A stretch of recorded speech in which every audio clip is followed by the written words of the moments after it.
I guess it's time, right? Mm-hmm. They still can't see us, by the way. They can hear it. They can hear us, but they can't see us.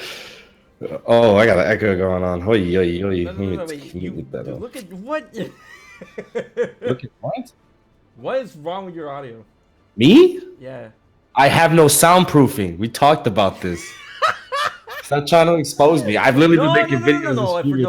No. That's not what I meant. What I meant was that your voice kind of sounded low, like it dipped for like one part of your sentence and then it came. Oh, I'm like no. So wait, Dean, you there? Yes, I'm right here. You can't see me though. No, they can't see any of us. I didn't switch the thing yet. If they still see the really big X with keepers on front of it, because Oh, it's very nice looking. I know. Thank you. I made it myself. What was that? Oh, my bad. I dropped something. Nah, Dean broke his camera. You good? No. Dean, you have your Keyblade in your room? No. Wait, where's your Keyblade? It's in this other room across from my room. Go get it and fix your camera. I'm trying to fix my camera. Mine is my thing. I had mine as a coffee table that like it's on my coffee table. It's just sitting there in the living room. Yeah, it's really nice. So I dig it. I want to do this because this is technically like I want to call this the 5-minute pre-show. Wait, hold on. I want to bring up something about Jared. Jared's not here. We don't know where he is. Yeah, that's just something we I think Jared's still asleep because right now it's 2 o'clock where he's at. He said that he was gonna be here, but I think he's asleep right now still. So as soon as he wakes up, he'll join us. Yeah. Or just to go tweet his ass to wake up. Yeah. No, he's not awake. Like I tried calling him and he's like. You tried calling him? Yeah, man. On his cell phone? No, on his house phone. On his his landline? His house phone. Yeah, man. Who the hell has a house phone? It's 2018. Hey, call my house phone, bro. Oh wait, the time to stream. Give me your house phone. Give me your house phone. Yeah, give me your house phone. I'll call I don't have a house phone. No, I don't know if talking to Dean. Dean, you have a house phone? I'm not entirely sure if it still works. That's crazy. The only reason why you have my phone number. I know. But the only reason why I still have a house phone is because it's cheaper if I get that with the internet. So. Oh, okay. That's valid. Like I only pay for internet here. Yeah. So yeah, I just wanted to do this like 5-minute pre-show thing of us just like talking smack with like no one seeing us. So like there's a little ambiguity, but as soon as it hits that 9:20 mark, which is now, they can see us. You're timing it? I timed it, but now we're back. But now we're back. Now we're starting. Okay. So yeah, no, we're here. So D really can't figure out what's up with his Where's his camera? I'm still working at the moment to see. All right, he's gonna get it. He's gonna get it done. But just so you know, Jared, the games joke, which is in this window below us, we want to assume that he's still asleep. He said he was gonna show up, so we're just waiting on him. But we wanted to go live at 9. We've been trying to get a hold of him, but it's still like 2 o'clock over there, so I'm pretty sure he might still be asleep. But don't worry, he'll be here. So wait, guys, wait. What? Ben Diskin tweeted at Jared to get up. You're lying. No, you're lying. I believe it. Wow, that's great, dude. So hello, Ben. Welcome to the stream. Ben, you're the boy. Wow, no way. I'm about to retweet this. That's oh my funny. God, that's godlike. Yo, Ben Diskin, thank you. That's hilarious. If you guys don't know who Ben Diskin is, that's the voice of Young Zayn. Really cool guy, soul man. I hung out with him at the premiere. He's really super chill guy. You got to meet him? Oh yeah. My God. I told you to come with me, but you didn't want to. What? No, that's not what happened at all. That is what happened. I said I was going to the night one, and then you're like, "Oh, I'll just hang out." I think you said you were gonna hang out with Limit or something. No, I didn't have an invite to the night one. I couldn't go. I'm pretty sure I could have got you in. What? No, I would have totally said yes. You did not ask me for that. What? There's no way I would say no. More time to play Kingdom Hearts 3. That's yeah, right. Like, there's no way I would say no. Next time, Dean, I got you. You said the same thing to me, and I'm like, I have to go home. I have a plane to catch. Yeah. Yo, is Ben in the chat? Is he like, nah? Yeah, you guys don't. He's probably lingering. Yeah, he's But- probably lingering, guys. Don't try to bother him too much. But welcome back. We are the Key Keepers, the premier Kingdom Hearts group that tried to shepherd the way since 2013. Yeah, and here we are, 100 days away from Kingdom Hearts 3. My name is HMK. I'm Scoured Wing. I'm Sora All-in-One. And the green box would be the cynical Jared, the game Empty. but it's empty. But he'll be here. It's just like he's like New Zealand times, like that's wow. So hello. He's sometimes late too. Like he just sometimes. Oh yeah, rolls he's up late like a hello. lot of times, but that's fine Yeah. because we love him regardless. But hello, wait, my camera's kind of messed up. Wait, where is my? Is this it? No, that's yours. Give me a second. Oh, that's his. Alright. There we go. Alright, so, yeah, we have plenty to talk about. We are going to be talking about so many things when it comes to the Kingdom Hearts 3 series, Kingdom Hearts series, Kingdom Hearts 3, our adventures, what it means to us. 100 days left, boy. And, I want to implore you, if anyone who's in the chat that went to the premiere, or anyone that was able to get one of these Kingdom Hearts 3 journals, I want to implore to you to start a 100-day countdown journal entry. I'm gonna write mine right now. So Sky, find something to talk about. I'll write this. Yeah, you can't. As far as I know. have this journal right next to me. Oh, let's get it, Dean. See, Yo, I'm you the see only it? one. You see it on my camera? No. I'm holding it. The Oh, I have God. mine. I have mine back at home. I didn't bring it with me on the move. But it's there. But it's. I think it'd be really cool to like document each day as we get closer and closer. Because like starting tomorrow, we're only double digits away. Man. So that's crazy. And then it'll be single digits, and then it'll be my out. heart rate. Yeah. You Why'd know, you say single digits? I don't know. Like, it's like 9 days, 8 days. Just... Ever since I graduated college and haven't written, I've come to understand that my handwriting sucks so much right now. Oh my God. I definitely get that. I feel the same way. Yeah. I think it's bad. I think it's really bad. Yeah. But yeah, no, I mean, it's crazy to think about like how far, like everything that's happened when you would just we would report on the most, the littlest things. I remember the conversation of drive forms were happening. He was like, I don't know if I want drive forms to be in the game, just little stuff like that, and how far we are now where we know how they work. We know like how to get them. We know how you're able to change Keyblades, which is something we didn't know was possible. Just little changes like that. The history of, I guess, the last 5 years have been insane. Man, I'm gonna do this later, man. My handwriting sucks. So,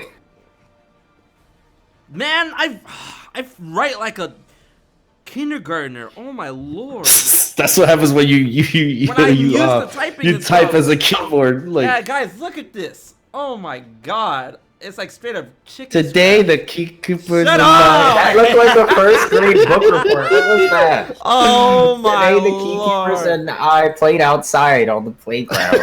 Oh, Dean's gonna try and clown on me now. All right, see me, I'm so clever, boy. All right. That's Get on crazy. fighters. No, we already know how that song and dance went. But, oh my, HMK, don't talk to me. But yeah, as you were saying, dude, like, it's so surreal. Like, we've literally been on this journey for more than 5 years, and we've been like all of our channels. I'm pretty sure all of our channels started before Kingdom Hearts 3 even got announced, and we've been hyping up this thing since like before it got announced, and then like throughout the entirety of that, we kind of like just kept going with that hype and that hope, and then like here we are 5 years later, Kingdom Hearts 3 literally just waiting to knock at our doors. I'm just like, what's the most exciting thing right now that you got going for you when it comes to Kingdom Hearts 3 and it almost being out? Wolf. Wolf. It's just more of, damn. That's a lot to think about, because we've been pondering this question for years. Literally years. It's gonna take me a little bit to think about. Like, can you repeat the question? There's a lot. I'm like, yo, what's the one thing you got what's the one thing that has you most excited about the release of Kingdom Hearts 3? Really? Oh, I got you right now. Yeah. It's gonna sound really strange. Twitter. I'm really excited to see people like the social interaction after the game release for a little bit. Like everyone's like, I'm on this world, or everyone's putting out their screenshots in photo mode, or everyone is talking about their theories or this or that, like that feeling again Right. of just this. The community is like, hey, it's here. People just, making like stripping the game apart of its fundamentals and how it works and secrets and Easter eggs and just all the things that are going to come from it is just the memes. Exactly. Like just there's going to be so much of that, and that's going to be so exciting Because it's releasing in a different age, so like it's gonna be looked at a little bit differently, and I see what you mean for that. What about you, Dean? What I'm most looking forward to is like, I just want to. Well, the day I got Kingdom Hearts 2, I ordered Kingdom Hearts 2 3 years in advance on the internet, and I thought I was scammed because it never came in, but it just wasn't out. And I remember it coming in, me being tricked into thinking it wasn't here, and then that pure excitement of me getting to play Kingdom Hearts 2, like main game with. You pre-ordered the game in 2003. Wait, Kingdom Hearts 2? I pre-ordered Kingdom Hearts 2. It was 2003 or 2004. I didn't know pre-orders existed back then. It was back when the logo. No, I didn't know it was a pre-order. I ordered it and thought it would come in a few days. Wow. I was a little kid. So just playing a game with Sora, Donald, and Goofy particularly as the main group. Those are my boys. Like, I'm gonna shed a tear when I play with them again. We haven't gotten that. That is something that's been not given to us since 2. I'm ready to cry again, man. That's crazy to think about, especially now with 3 and like how animated the cutscenes are. Like just the way they're really going all out instead of just like slight movements and like that awkward, thing when they run and then they slightly turn and then they run some more. Like that's not existing anymore. Like it's like we're watching a Disney movie quality of Sora, Donald, and Goofy, which is just like whoa. So. Man, it's gonna be wild, and I just gotta say that, good on Square for like they're really promoting Kingdom Hearts 3. Like Square and Disney's like really going out on the way to promote Kingdom Hearts 3. Like it's been to almost every single convention since the premiere, and like so many people's been having a chance to play it. Everyone in the chat, let me know if you guys have had a chance to play Kingdom Hearts 3 yet, because that game is gonna be special. I don't know. The fact that you can ask that to the chat, like, what timeline am I living in right now? Right? Like what? Yo, dude. What was its first? It was E3, right? E3 was the first time. First to the public, yeah. Man. Yeah. Ugh. I can't believe. All right, so we got a lot of no's, but we got some. The whole chat is saying no. No, but I see some. Yes, I'm not laughing at you guys. I'm not laughing at you guys. I'm just. There's a lot of the people too who got to play but played on Xbox and didn't want to play on Xbox, but they were forced to play on Xbox. Yeah, they had to learn. You get what you get. You don't regret. Like, I got tarnished in that way because at the premiere I played it first on the Xbox. Man, I was in the. Because you didn't want to wait. I didn't want to wait. I was in group 2, and then Sunil came up to me. He's like, "Hey, man, yo, you want to play? You want to play right now?" I'm like, "Yeah, man," because like the rest of us had to wait an hour after Group A played, and we were all in Group B. And then Sunil comes up to me. He's like, "Hey, you want to play the game right now?" So I'm like, "Yeah, man." And then he leads me to the back. He's like, "All right, here, play." I'm like, "Sunil, what's this?" He's like, "What do you mean?" I'm like, "This is an Xbox, man. Like, there's no PlayStation." Nobody wanted to play Xbox. He said, "What's this?" The worst. You look at him and be like, "What's this?" The worst part is there was equal amount of kiosk for PS4 and Xbox. That's actually a downside. We need more PlayStation. So, God, I have one fond memory I'd like to bring up. I think it was me. I think this is when you were playing on Xbox, but we were in the area where they were playing, and I think we were watching. We weren't trying to watch, and then we saw this setup that had no one on it, but it was just Sora standing there, and I think. It was me, Jared, and Dean. We saw it, and then Sora did an idle animation, and we screamed. We were like, "Yo, dude!" We were so happy about that. We were just like, "Oh my god!" Like, from the stories I've heard. Also, guys, just so you know, I'm not clowning on the Xbox version of the game because when I played it played fine. I was just like, okay, Xbox controller, just remap PlayStation controller, and I was good. But of course, I wanted to play on PlayStation first because PlayStation's PlayStation. That's the home. Yeah, exactly. So funny enough about that story about us all playing Kingdom Hearts 3 at the premiere. Like the YouTuber, the content creator group was after the media group, and the media group played a day before us, right? So from what I heard from the Square Enix personnel is that when we played at the premiere, we were the most loud hyped ones because all the journalists like GameSpot, IGN, all that when they played, they were completely quiet. They were just like, oh, another Like, kid's we're here game. for work. Yeah, It's a like kid's this. game. Who cares And about then- this Mickey and then- Mouse? Yeah, and then day 2, we're all like, yo, look at this Mirage stuff! Oh, It was the stupidest things that got us so excited. It nah, was just- I don't, man. It ain't stupid if it. If no, it, it's retrospectively looking back on it now. We're like, wow, we saw Sora yawn. Holy sh! We were just like, what is going on? Like, Nah. it was, dude, I know you said about the idle animation with Sora, but for me the idle battle animation where you see Sora like grit his teeth a little bit, where he's like, Oh, yeah. and I'm like, dude, like that. Kingdom Hearts 3 is gonna end me. Oh my god, like, I don't know. That's fine. I think, I'm not even gonna front about it. Kingdom Hearts 3 has me more hyped than Breath of the Wild and the Switch's release. Because, Well, I can see why. I feel like you've put a lot more into this than it's not and exactly been that. longer. It's not exactly that. It's because, Kingdom Hearts 3 was something in our head since 2, you know what I mean? And Breath of the Wild was just the next Zelda game. Nintendo Switch was just the next Nintendo console. But this we've been looking forward to for years. You know what I mean? Like the next chapter, like when the Xehanort saga ends and stuff. So yeah. When you look at that perspective, I get that. So, still remember when Birth by Sleep was Kingdom Hearts 3? I remember those days on YouTube. Keyblade chasers and all that nonsense. Just- I remember that fake box art of like Kingdom Hearts 3, the Keyblade Wars for PS3. The Keyblade Wars. Oh my god. Can I mention how happy I am we finally have an actual box art? Like, just And the box art is so delicious. it's really. I have it as my wallpaper and I love it. I'm just same. like, damn. It's my phone locked screen. Oh, same. I'm pretty sure it's Very all of us. nice. Mm-hmm. It's a leg. Oh, in the chat, if you have a cell phone, is the box art your wallpaper? Yeah, let us know. Yeah, I'm just because everyone I pretty much talked to is like, yeah. Yeah. See right there. See.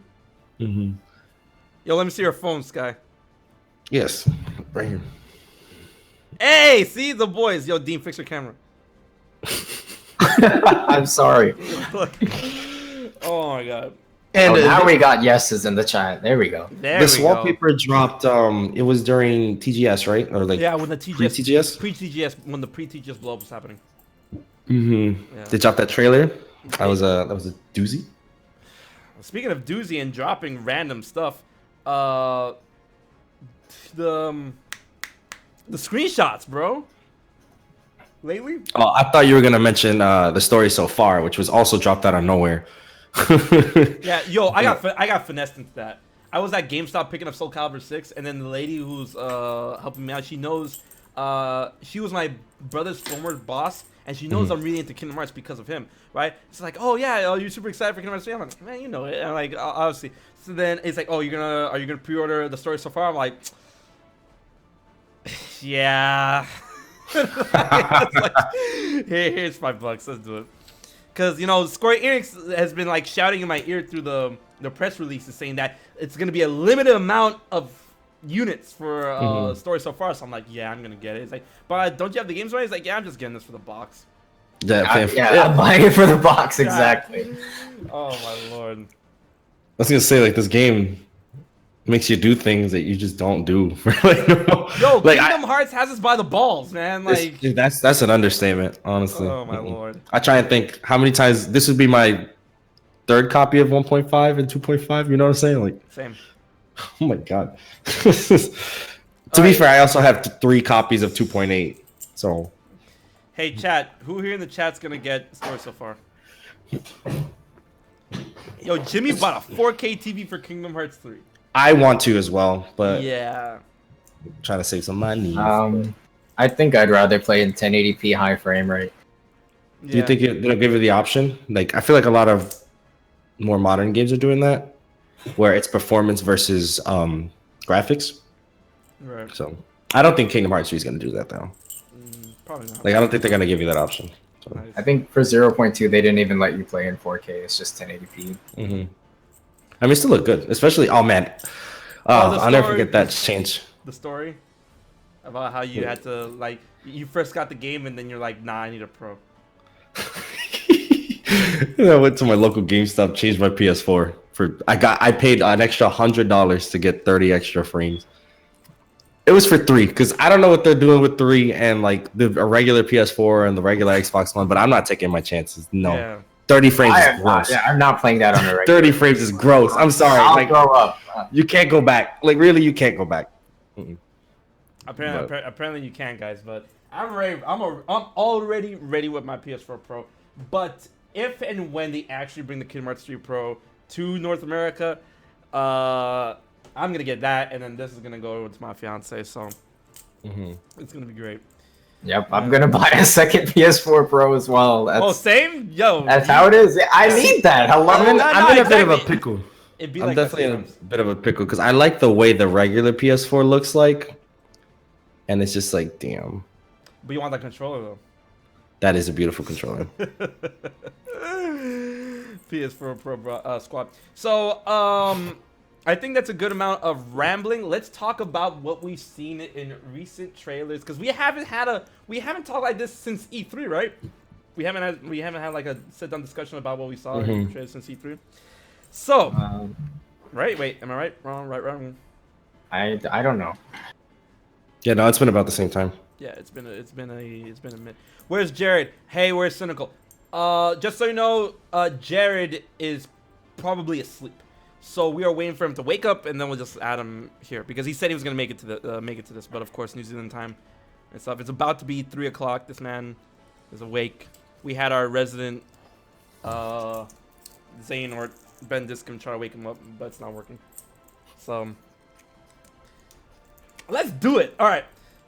So the first thing I want to bring up when it comes to Kingdom Hearts 3 and the new stuff that we've been seeing is we finally got to see Master Xehanort. How y'all feel looks about beautiful. that?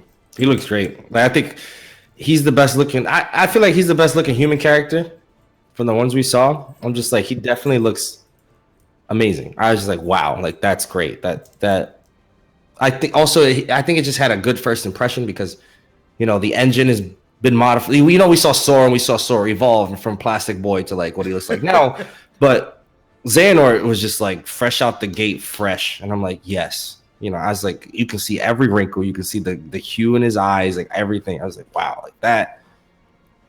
In the context, you see him in the Keyblade graveyard, the boys are there. He's oh my god! All right, but They're gonna die, man. We're gonna see some death. Yo, I want to see Xehanort just choke out Donald and throw out his body, like Donald trying to hit. Like, what, Thanos style? Yeah. Wait, I can't do Goofy's voice, but can you imagine like he fucking? Can you imagine if Xehanort has Mickey like, you will never open the door. No resurrections this time. That's crazy. Oh my god! Now instead of choking him out, he just freezes him, and then he drops his ice body like and it shatters. Like they did the Ventus. Yeah, oh and then it shatters. Yo, they killed Mickey Mouse. Kingdom Hearts will go down in history for killing the mouse. Like just because Mickey's already like I feel like Kingdom Hearts made Mickey like tough. You never see that in any other medium for him. Like I don't like Epic Mickey was like a darker thing, but it was still kind of goofy. Yeah. No pun intended. But Mickey's like. They'll pay for this. Took his clothes off, filled out the key. Ah! I'm like, oh my god! That cutscene gets me every time. What about you, Dean? Xehanort. I think he looks pretty accurate to the how he looked in the secret ending for 2 Final Mix. Yeah. I was surprised with how good it was. Man. Okay. Oh, I have. Wait, what? No, go for it. What's Oh, it? you go ahead. No, it's slightly unrelated, but Alright. I mean it's Kingdom Hearts related, but it had to do with. You can go for it, man. I'm wondering if they're gonna sell the chess set. I want to know if they do that. Dude. And how much would that run for? You know what I'm saying? If they sell the chess set, I'm done. I'm gone. Like I am. Aren't they like not real chess pieces, so it doesn't work? Yeah, nah. The chess board they have is weird as fuck. It's not a real chess board because one thing, the position of the squares is reversed. It's not even flat either. Yeah, it's not flat. They got. Elevated. Yo, I want to see the rules of that kind of chess. Is like, okay, I got the high ground, I got the low ground. What does that mean? And stuff like, no, stop. Every time I see the trailer where you see Sora, like the Sora piece surrounded. Oh, stop. I literally see. I know what you're gonna say. He picks up the piece and just starts knocking all the other pieces over. It's just like, get the fuck out of here! Like, what? How do you win? What play can you make? It's just a cut. I win. Okay, can I? Go ahead. All right. I may be in the minority here. I want to ask the chat. Ooh. Am I the only one who's been feeling like in this recent trailer? Well, I guess this is Master Xehanort's first appearance, but is it just me or is Vanitas seeming way cooler than Master Xehanort? I mean, Vanitas has always been more involved. I feel, you know, actually, like he goes to the Disney worlds, like in Birth by Sleep, and messes with the characters. Like his voice, his mannerisms, he's so evil. And No, because. I get what you're saying, Dean, and I think it's a little thing when we look, dude, the chat's going wild. All right. So, is the chat in support of Vanitas? Of course, yeah. No, Vanitas is great. I think the perspective right now is that Vanitas in Birth by Sleep was always an enigma, right? He was always kind of a mystery. Who is this boy, the Master Boy? What is he doing? What was like? Why does he have the Keyblade? You know, he's obviously evil. Why is he working for Xehanort? And we all got those. We kind of got all those answers towards the end and at the end, right? And that established him. So now that Vanitas kind of like moved past his establishment as a character of what he is, what he does, what we've seen him do in Birth by Sleep, in Kingdom Hearts 3, I feel that allows the story writers and the more to flesh him out a lot more in Kingdom Hearts 3. Because we like the mystery's over, you know what I mean? So in this one, now we get to see more of his character. We're probably gonna see him a lot more often. And since he was Xehanort's like apprentice in Birth by Sleep, you know, we're gonna see him, you know, truly be Xehanort, or like at least old man Xehanort's kind of left-hand man, because his right-hand man is Xigbar, his left-hand man could be Vanitas, and then like, you know, those two go off and do their things.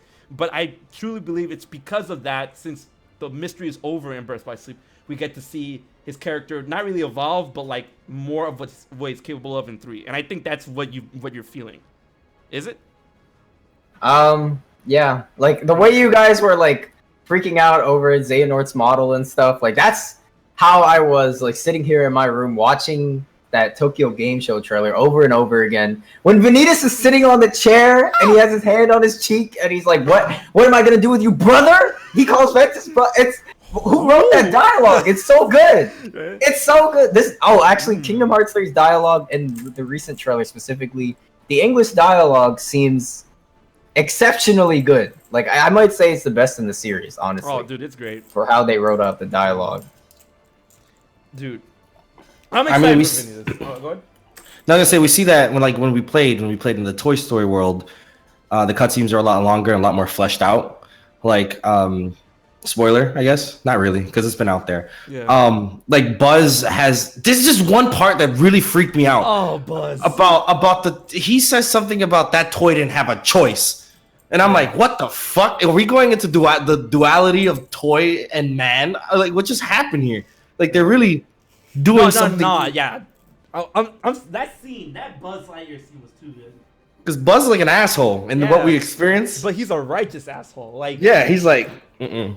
And then, what it was like, isn't toys? Yeah, Buzz was like super pissed about like fucking up the toys or whatever. And then Woody's all like, isn't our job as toys to make the you know, to isn't it our job as toys to make our masters of like day better or something like that. Anyways, and Woody's like, isn't there our job as toys to do something? And Buzz like, tell it to that toy over there, and it was one of the beat up toys you just bodied, and I'm like, oh, I remember that. I'm like, yo Buzz, chill.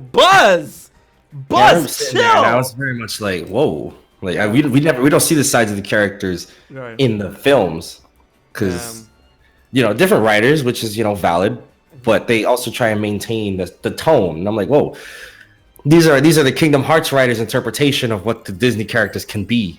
And I can only imagine some of the other worlds, like Frozen and Tangled, and like I'm like, huh, like what are they gonna add to these characters, especially the ones that have unique, stories, like Big Hero 6. I'm like, oh my god, like that's gonna be the one. Right now, to our knowledge, the worlds that are gonna have original stories is Toy Story, Monsters Inc., Big Hero 6,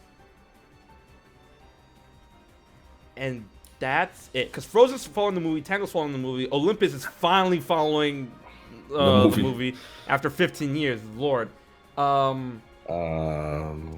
Pirates is gonna be an amalgamation, and like Pirates is gonna be based off at World's End. They're changing a couple things and also adapting Dead Man's Chest to be part of that world story. So that thing is gonna be like a melting pot of two movies and more.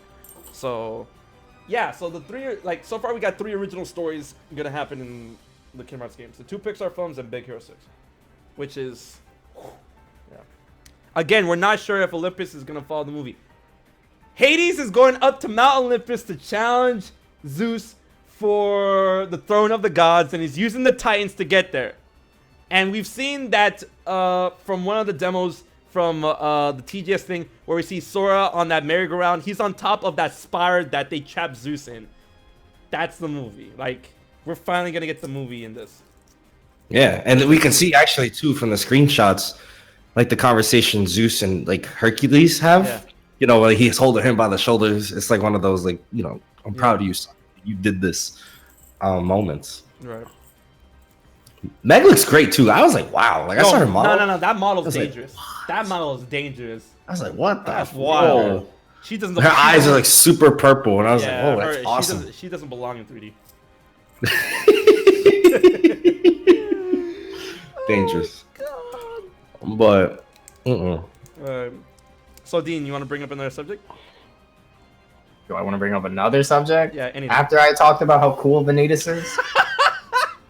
You want to talk more about Vanitas? You can. I don't know, guys. I'm just such a big fan of how he's been in the trailers. Vanitas, I'm not going to rename myself to Vanitas Alam 1 or anything, but do it. I dare you. He is so cool. You should have done that for Halloween. Vanitas Alam 1 for Halloween. I didn't even think about that. Yo, you got 10 days. Hey. No, I don't. I don't have time for that. I'd like to bring up something because I feel like this conversation has been in the air because we see Radiant Garden. Do you think it's gonna be playable? I want it to. I feel that would be such a bad, like, not bad, but such a missed opportunity, because not only, and I was looking through my screenshots earlier today, not only do we see Ienzo in the computer room for Radiant Garden, whatever, but I'm pretty sure that when Vexen and Demix were having a conversation, that was at Radiant Garden too, because I'm pretty sure that wall is what the Radiant Garden walls look like, especially when you're going towards the postern. Definitely is. Yeah, so like Radiant, dude, if they don't do Radiant Garden in Kingdom Hearts, if it's not playable, we have a problem. I think it's a problem if it's not playable. Yeah. To me, it's a problem. I think it's way too bad. No, way too much of a missed opportunity, because I'm sure the World of Light would be so orgasmic in the Kingdom shader. That's a good point. Yeah. I'd like to bring up. I guess I'm indifferent because I feel like Twilight Town's gonna step up for that, to be that world you constantly come back to. Yeah. Because of what we've seen in the trailers, and the Kingdom Hearts series. Whenever there's an introduction of a world, and it's reintroduced in a different game, they expand on it and extend. Like, for example, I use Traverse Town, how they did it with Kingdom Hearts 1, and then they did it with, Dream Drop Distance, and just that sense where I feel like they're going to expand more on Twilight Town as well. Right. So it's not just going to be the places we've seen, like in Days or in Kingdom Hearts 2. I feel like you're going to see more of Twilight Town that we've never seen. Like we might actually go to the beach, you know? I have a theory about that actually, because you know the worlds are getting bigger and bigger in Kingdom Hearts 3, and then we've already seen Twilight Town, and it was like Twilight Town ain't really that big. It's actually one of the smaller worlds, right? So like, how can they make this world bigger? But then we also have to consider that we're going to be going to the other Twilight Town, right? And then I believe that there at that digital version of Twilight Town is where the world will be expanded, because there's a lot of theories being thrown around about how Twilight Town could be a rebuilt Daybreak Town, or it has so much things we haven't seen. I feel like when we go to the digital version of Twilight Town, then the world's going to expand to a lot more places we haven't seen in that version.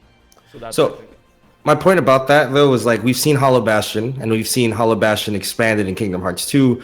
I just feel like I don't think they're going to do that anymore. I feel like Radiant Garden is going to only be a story setting, with Ansem's computer and just the characters that are there, helping from behind the scenes. I don't think it's going to be playable. I think we might get somewhere new, or Twilight Town is going to be the hub. Right. But I want Radiant Garden to be back. No, I can't. I mean, I'd like it too, but I'm looking at it. I'm like, I don't think this is going to happen. Yeah. Oh no, I want it. I mean, it's just it would be weird. Like it might be like how Destiny Islands wasn't playable in 2, but it was important to the plot to move things forward. So, but we never went there. It was playable. So. Look, if Enzo is constantly calling me from that world, why can't I just go visit him in person? Like that's why you got the cell phone. He's not calling you like. Yeah, but like his lab is there. Okay, we need to go. We need to go. Hey man, that world is too dangerous for us not to go, because that's where the Heartless machine is. So we don't need that shit turning on again. So what about Cable Town? I think that was a concept that they dropped hot. Really, I just the development things happen. That was years ago. I just think that doesn't meant to exist. Yeah, Cable Town's not gonna show up. Is Cynical gonna be here? Yes. We assume that Jared's asleep. As soon as he wakes up or gets about his day, he's gonna be added to the call and stuff, because of course New Zealand time, it's like what, about 3 o'clock over there. But yeah, we haven't seen any Final Fantasy characters yet. Does that got you guys scared? Because especially when the more said about Final Fantasy characters. It doesn't scare me, because I'm a little bit indifferent on it, but it has me intrigued. I at least put.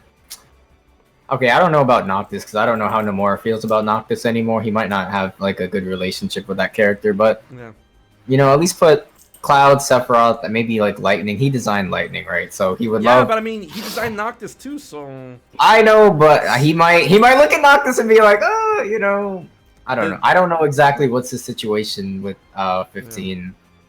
He might not, like. Nah, I feel what you're trying to say, but nah, we need the boys. It's crazy. Like Zexion took the role Noctis or something. Like Ienzo basically took that role of the people in Hollow Bastion that we're speaking with, that are not. Yeah. Oh, so, you're right. That's my first time thinking about that. Like, that's gonna be dirty. If Radiant Guard isn't playable, that means we're not gonna see the Restoration Committee. We might not see Merlin either. I hope we see Merlin. I hope he's doing well. If 100 Acre Woods is back, then we're gonna see Merlin. But aside from that, I'm just like, yeah, exactly. They have to bring back Hollow Bastion in order to bring back 100 Acre Wood. They can't be doing that. I don't know about that. Nah, they can't be doing that. Don't do this, man. Don't. You can move the book like they did. No. The book belongs in the World of Light. That book is gonna. It was in Traverse Town, and then they moved it to. So the book doesn't have to be in. The book is wherever Merlin goes, and Merlin is in Merlin's in Jensen's tower. I was gonna say we have no hub. We just see the Twilight Town kids, and we have no help. Yeah. Really, it's just like maybe it could be just Twilight Town, because you could just keep going back to Yen Sid, like that is our new help. I'm still holding on to the theory that Xehanort's gonna burn the book.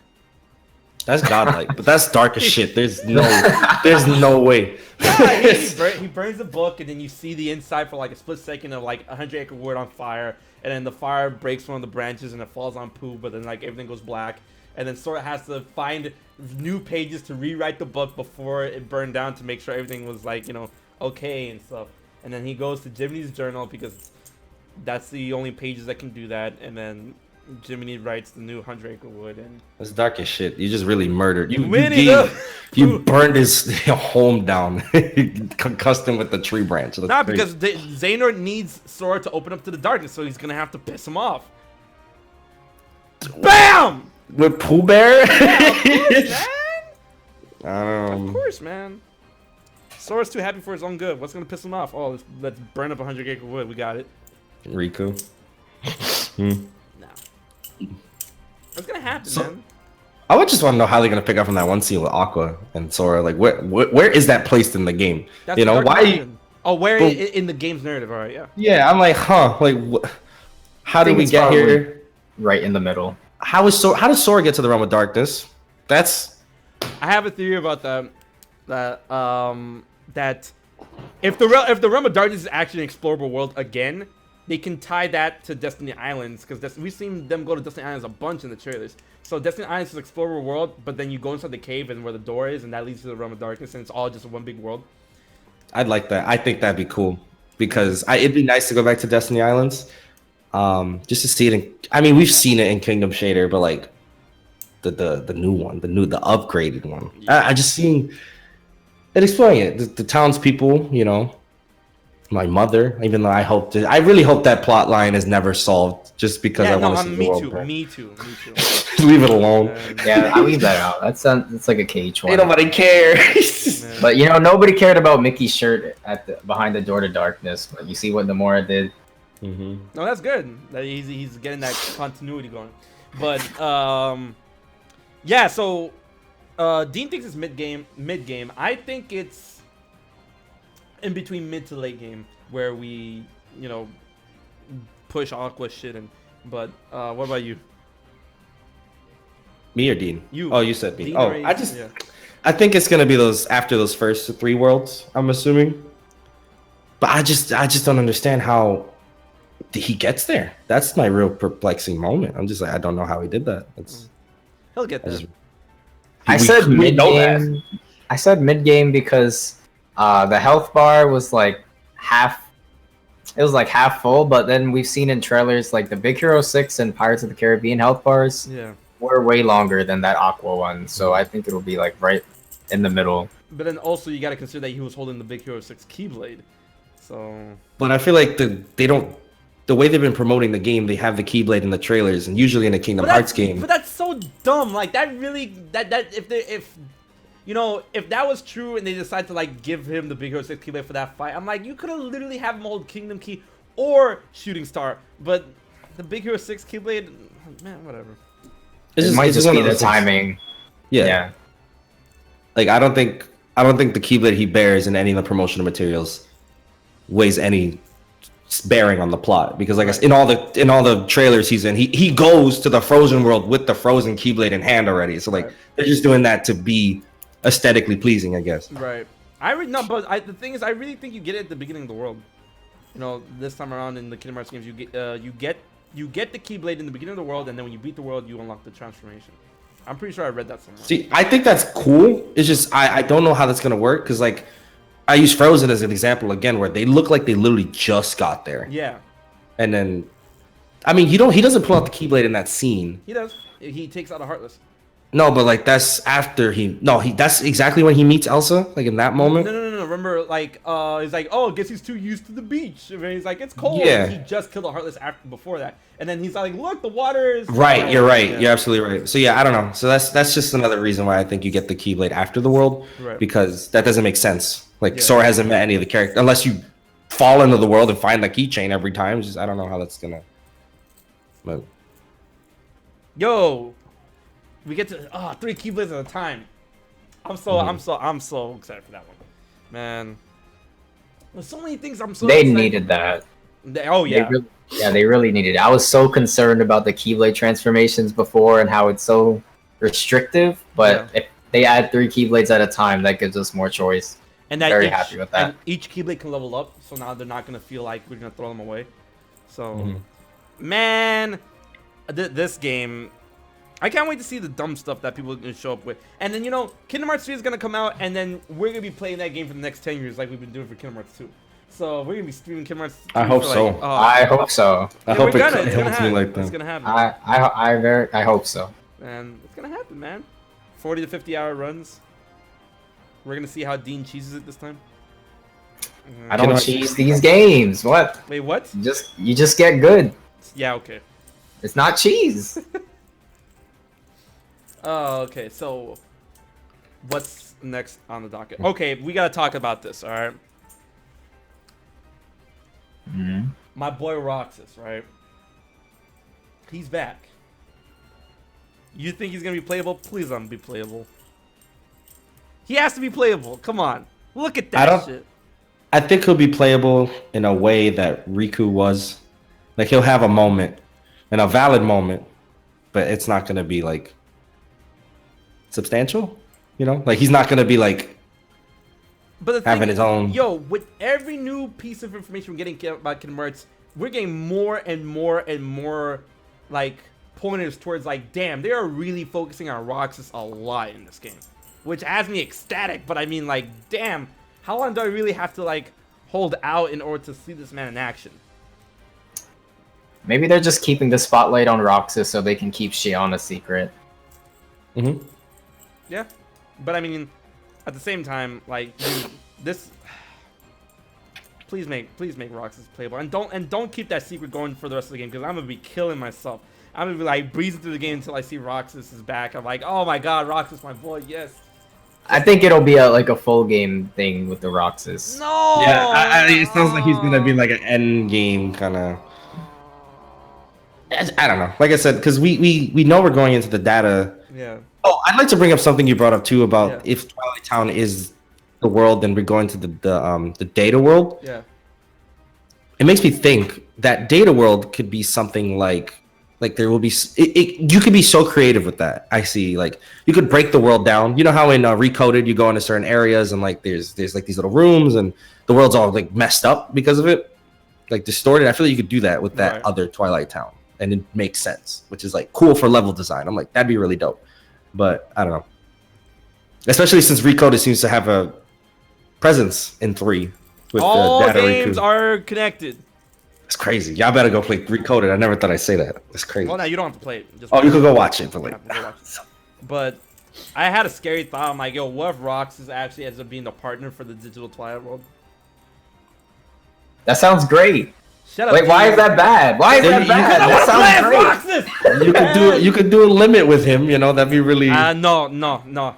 Yeah, a limit. Yo, HMK, get hype. No, seriously, that's hype. I like the idea. No. A data Roxas doesn't. Well, I guess it does exist, but through Recoded, not through 2. Because that was the actual Roxas in the data world. Which is, I think it's gonna be trippy to see like Hayner, Pence, and Olette in their Kingdom Hearts 2 attire, because I'm assuming no one's updating this code. That world's just been sleeping there, right? Yeah. They just chilling.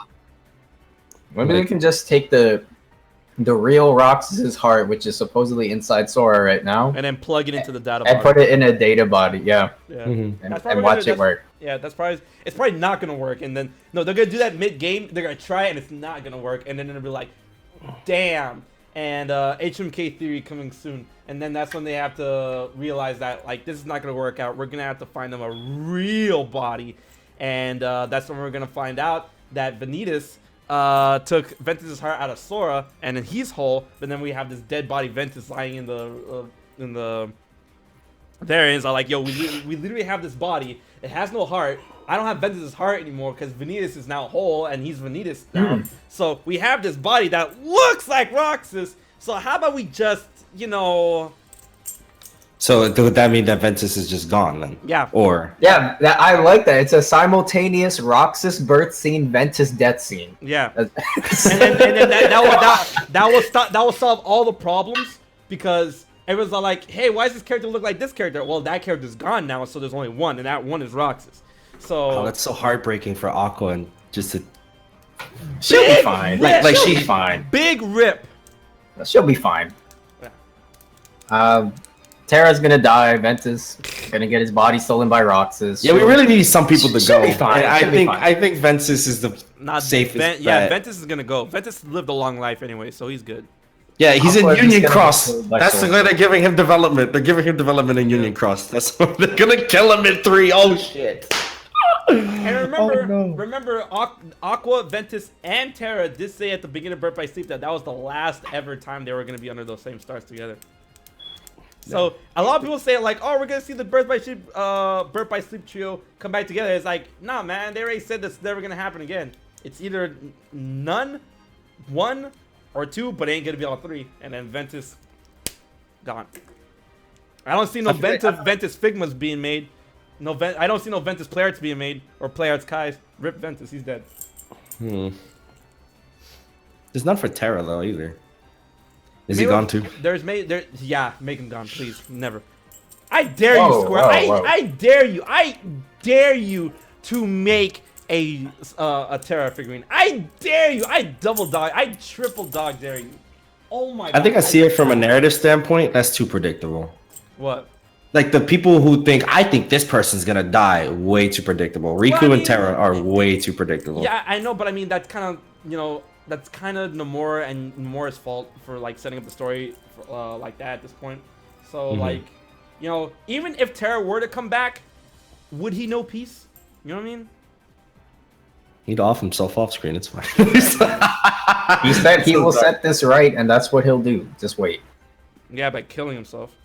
Jesus. All right, if that's what he has to do, I mean, he'll keep his. Oh no, that's what he's word. gonna do, man. I said this in the last time we streamed this. Like my wet dream, my Kingdom Hearts 3 wet dream is playing the game, and then we beat Xehanort's ass. But Terra's there, and we beat Xehanort's ass, and Xehanort's all like, "No, I will not die. I will, and then he shoots his heart for Sora or whatever, and then Terra's like, "No!" And then Terra body blocks it, and then becomes Norded again. And then he's like, I can't take this anymore. Sora, you're gonna have to kill me. And then Sora's like, no! And I'm like, yes! And then, let's go! No, the full text prompt doesn't even come up. It's like, you just pressed X already. Yeah, like, let's go. I don't think Sora can, Yes.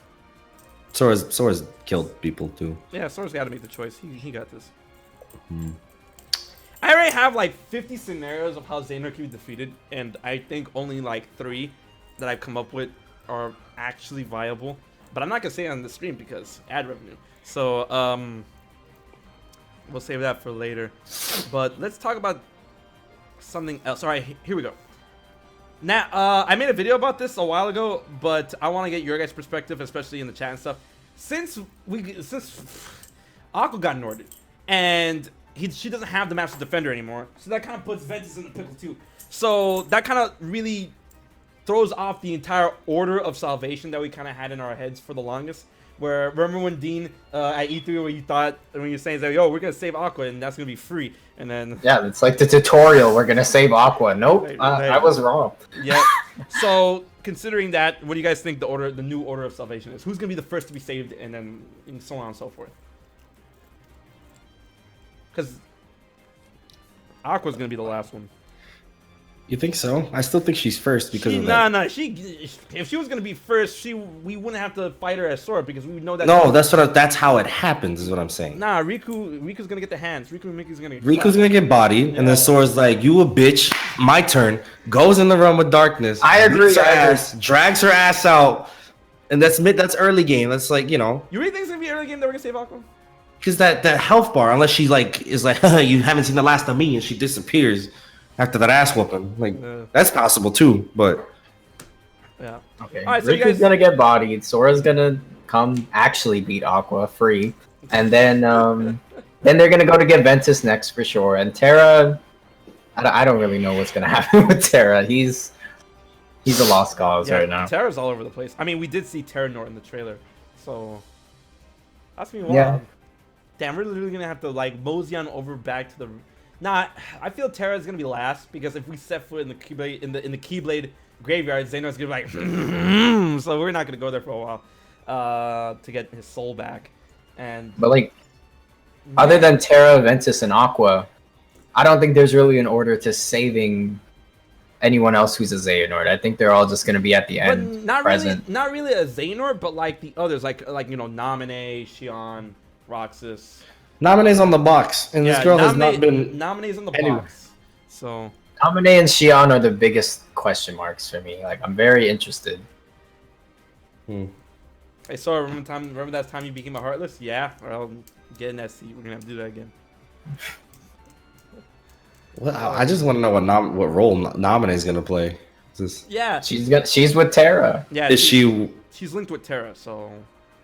That's But where weird. is she still in Kyrie's heart? Like, yeah, she's in like, Kyrie's heart. She's in Kyrie's heart, but somehow she had like a psychic connection with the Lingering Will, telling Terra that like, don't worry, help is on the way, and that was it. And that's all we know. And we really gotta wait 100 days. Oh, all right. Yeah, everyone's all like, yo, they're throwing too much. Man, we don't know anything about this game. I don't want to fucking. We just have more questions that generate more my pen excitement. broke. Did my pen literally just break? Dude, that's big. Yikes! What the fuck? Maybe Terra will never get his body back. No, he won't die, but he'll be the Lingering Will permanently.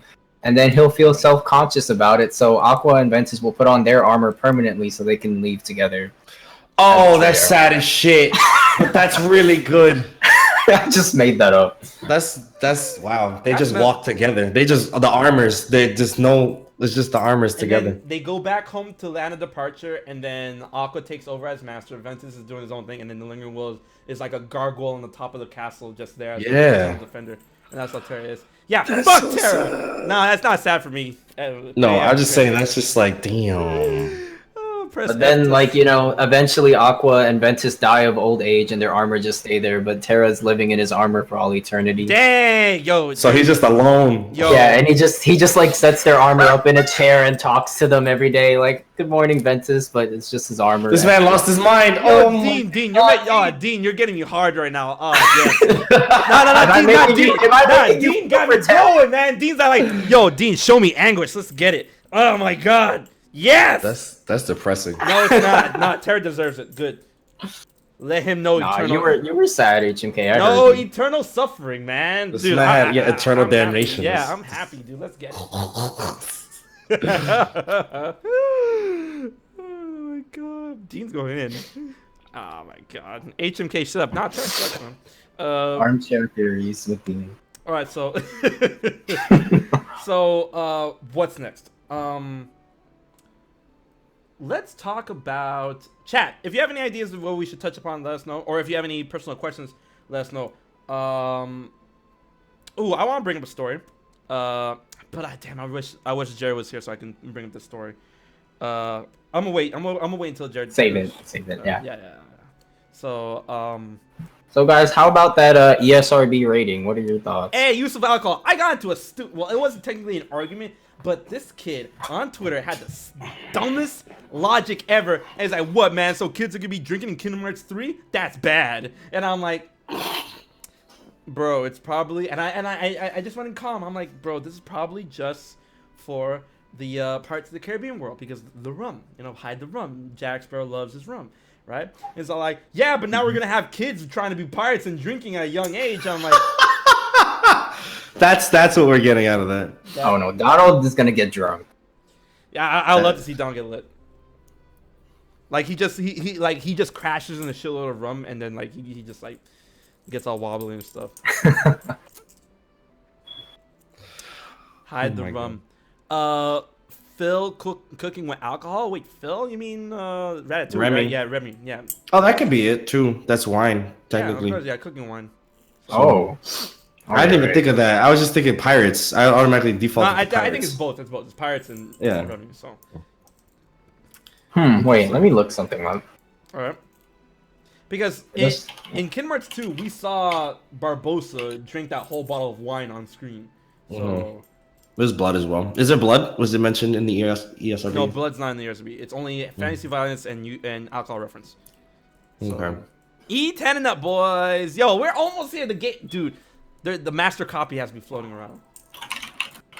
That's crazy. Yeah, that means the voice acting is done. That means, oh my lord, voice acting's done. Worlds are done. Yo, oh my, I'm so excited. Oh. Yeah, like you have to submit the final game to get a rating. Yeah, it's not really it's the master build. It's not really the final game because it hasn't. No, but like Like the things they would change to lower exactly. It's an idea of what the final build is going to be. The final draft, I guess. Exactly. Because just in case if they get a rating they don't want, they have to change it up and then resubmit it. But man, these ESRB employees know the story. Get out of here. They do. They have to go through it and be like, "This is why." Yeah, they know the story. Wow. They're probably like, "Oh, this dumb Mickey Mouse game makes no sense." Yo, what if one of them actually tries it and goes on 4chan? Who are these people? I feel like they're hidden entities, you know, because they have to know everything. Yeah. That's like legal shit. Like that's not. I doubt they even know what a video game is. Right. You know?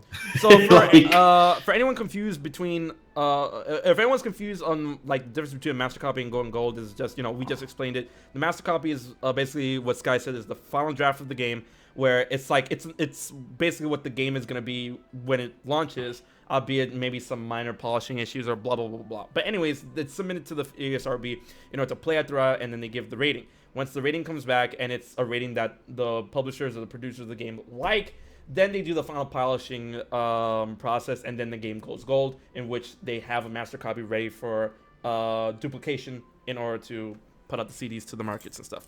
So since the ESRB rating is on the site, that means this game could go gold within a month. So yeah, like any day now, which is kind of crazy. I can't wait to see that. Oh my god, dude! When the game goes gold, the promotion is gonna go. The promotion is gonna be dumb. The promotion is, dude, guys, we're literally 100 days away from Kingdom Hearts 3. The promotion is only gonna get more wild from here on out. Oh, I have a good conversation. All right. Paris Games Week is coming up. Thank you for bringing that up. I want to ask you guys: do you think the next big thing is either gonna be Paris Games Week or Luca Comic and Games? I don't know the second one.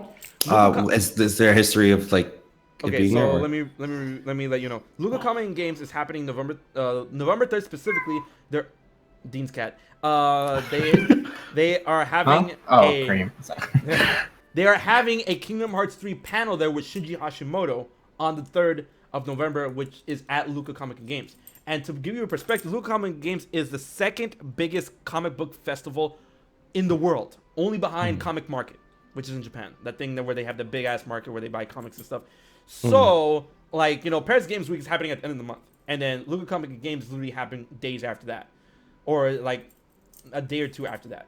So I want to know what you guys think in the chat or here with you guys. Do you think the next big thing is gonna be at Paris Games Week or Luca Comic and Games? I think like trailer, Paris Games Week. Yeah. More about the game, such as how they did it at TGS after the trailer launched, such as like showing little bits of gameplay and showing like just developmental stuff. Right. That'll be at the panel, because that's like people talking. Like there's a lot less control in a panel of how things can go versus like a pre-recorded trailer where you have full control of how that's going to work out. So yeah. All right, just so you guys know, Paris Games Week happens first. It's Paris Games Week and then Luca Comic and Games. So it could be possible that something big happens at Paris Games Week and then they recap on that at Luca Comic and Games. So when is that? When's Paris Games Week? I have not been. October 26th through the 30th, I think. Oh, that's close. Oh, hella close, man. Where did Cynical and Sorolam go? So Sorolam, Dean is still here. I'm here. Yeah, I think he's just messing with his cat. Dean, fix your camera. It's not working. You're gonna have to stream sometime.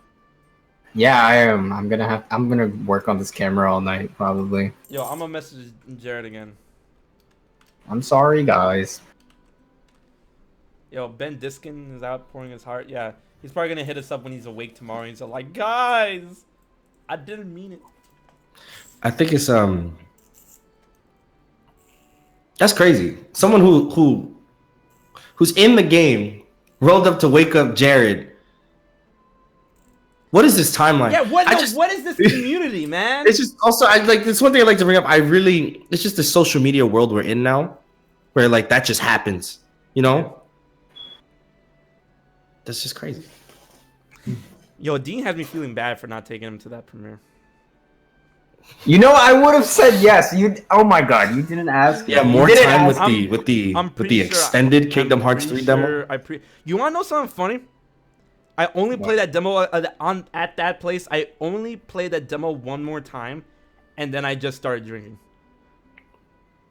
They didn't have booze when we went. They had booze there, and it was all the fucking. It was the higher ups and a bunch of the celebrities and a bunch of voice actors from the game. Like Ben Diskin was there, Paul Stampede was there, Richard Epcar was there. Like all the Xehanorts were there. So, if Haley Joel Osment was there, I would have lost my mind, but he wasn't. So, that was really cool, and we were having booze. I talked more with Justin Scarpone. I talked to the lady who runs Disney Digital Network. And we had a really cool conversation, and it was funny because we were talking a lot about Disney movies, and she was like, "Oh, so when it comes to live action movies, what's the live action movie you want to see from Disney in the future?" And I'm like, "Hunchback of Notre Dame, please." Right? So we really got into it. And it was really nice, and then my drink was gone, and then it's like, "Oh, it looks like you can use another drink." And she went to go get me another drink. I'm like, "I can't stay." I literally because I didn't know the night thing was happening, so I had to bounce and I had to catch my flight. And I'm like, man, I wish I could stay because that thing was gonna stay until I had to leave at 7, and that thing was gonna go on until 10. And I'm like, man, that's so much playtime. That's literally you could throw 10 hours into. And like into the toy store world. There's literally nobody there. It was just. Imagine the amount of people we were with. Imagine that, but like 1/5 of that. So all the stations were just like free. Yeah. Dude, what? Oh my god. I feel like even then, like when we went, So there weren't a jealous. lot of people. I think we had like how many? 50? No, there was like 100. 100. Yeah. 100. Was that 100? Really? 100 people. I feel like. Completely, including staff and everything. You know what I mean? Okay. I like that makes more sense because I feel like there definitely wasn't 100 people. Yeah. It was very efficient. They did that great. Keykeepers, have you talked to Paul Stampede lately? The last time I talked to him was at the premiere. So. I've never talked to him. Same. I'll just hit him up. He's a real chill guy. Did you see that exchange that him and Richard Epcar had on Twitter? I think so. Yeah, when it's like Richard Epcar had like he took a picture of like a tower or something like that. He's like, guess where I am, and Paul Stampede was like, prison. I'm like, oh my, Zemnis and Ansem going at it on Twitter. That's God, I love the Kingdom Hearts community so much. It's so neat. Something I'd like to bring up too. Yeah. I feel like this person definitely needs a lot more Twitter followers, and that's Shinji. When I followed him, he only had like 30 followers. I was I'm about to put it in the chat. I got you. Like, this man, that's the producer of the series, and he tweets. No, I'm saying he tweets. I'm talking about like how he doesn't have more followers or even verified. Guys, check it out. This is Shinji Hashimoto's Twitter account. And he tweets about it all the time. He tweets about the series all the time. Oh Yeah, he tweets about Kingdom Hearts, everything that's going on. Yeah, I'm like, I feel like this doesn't get enough attention. He is so cool. Yeah, Okay. no, he's super kind. Here we go. Let's have a little debate. All right. Data Riku or Riku Replica? Wait, all right, wait.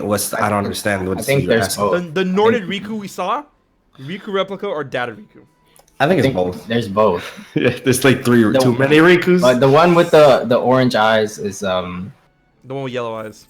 the one with yellow eyes is Data Riku, and the one that Riku is sitting with on the beach, that's Riku Replica. Okay, here we go. Rephrase. The Norded Riku, Data Riku or Riku Replica? I think it's Data Riku. You think it's Data Riku?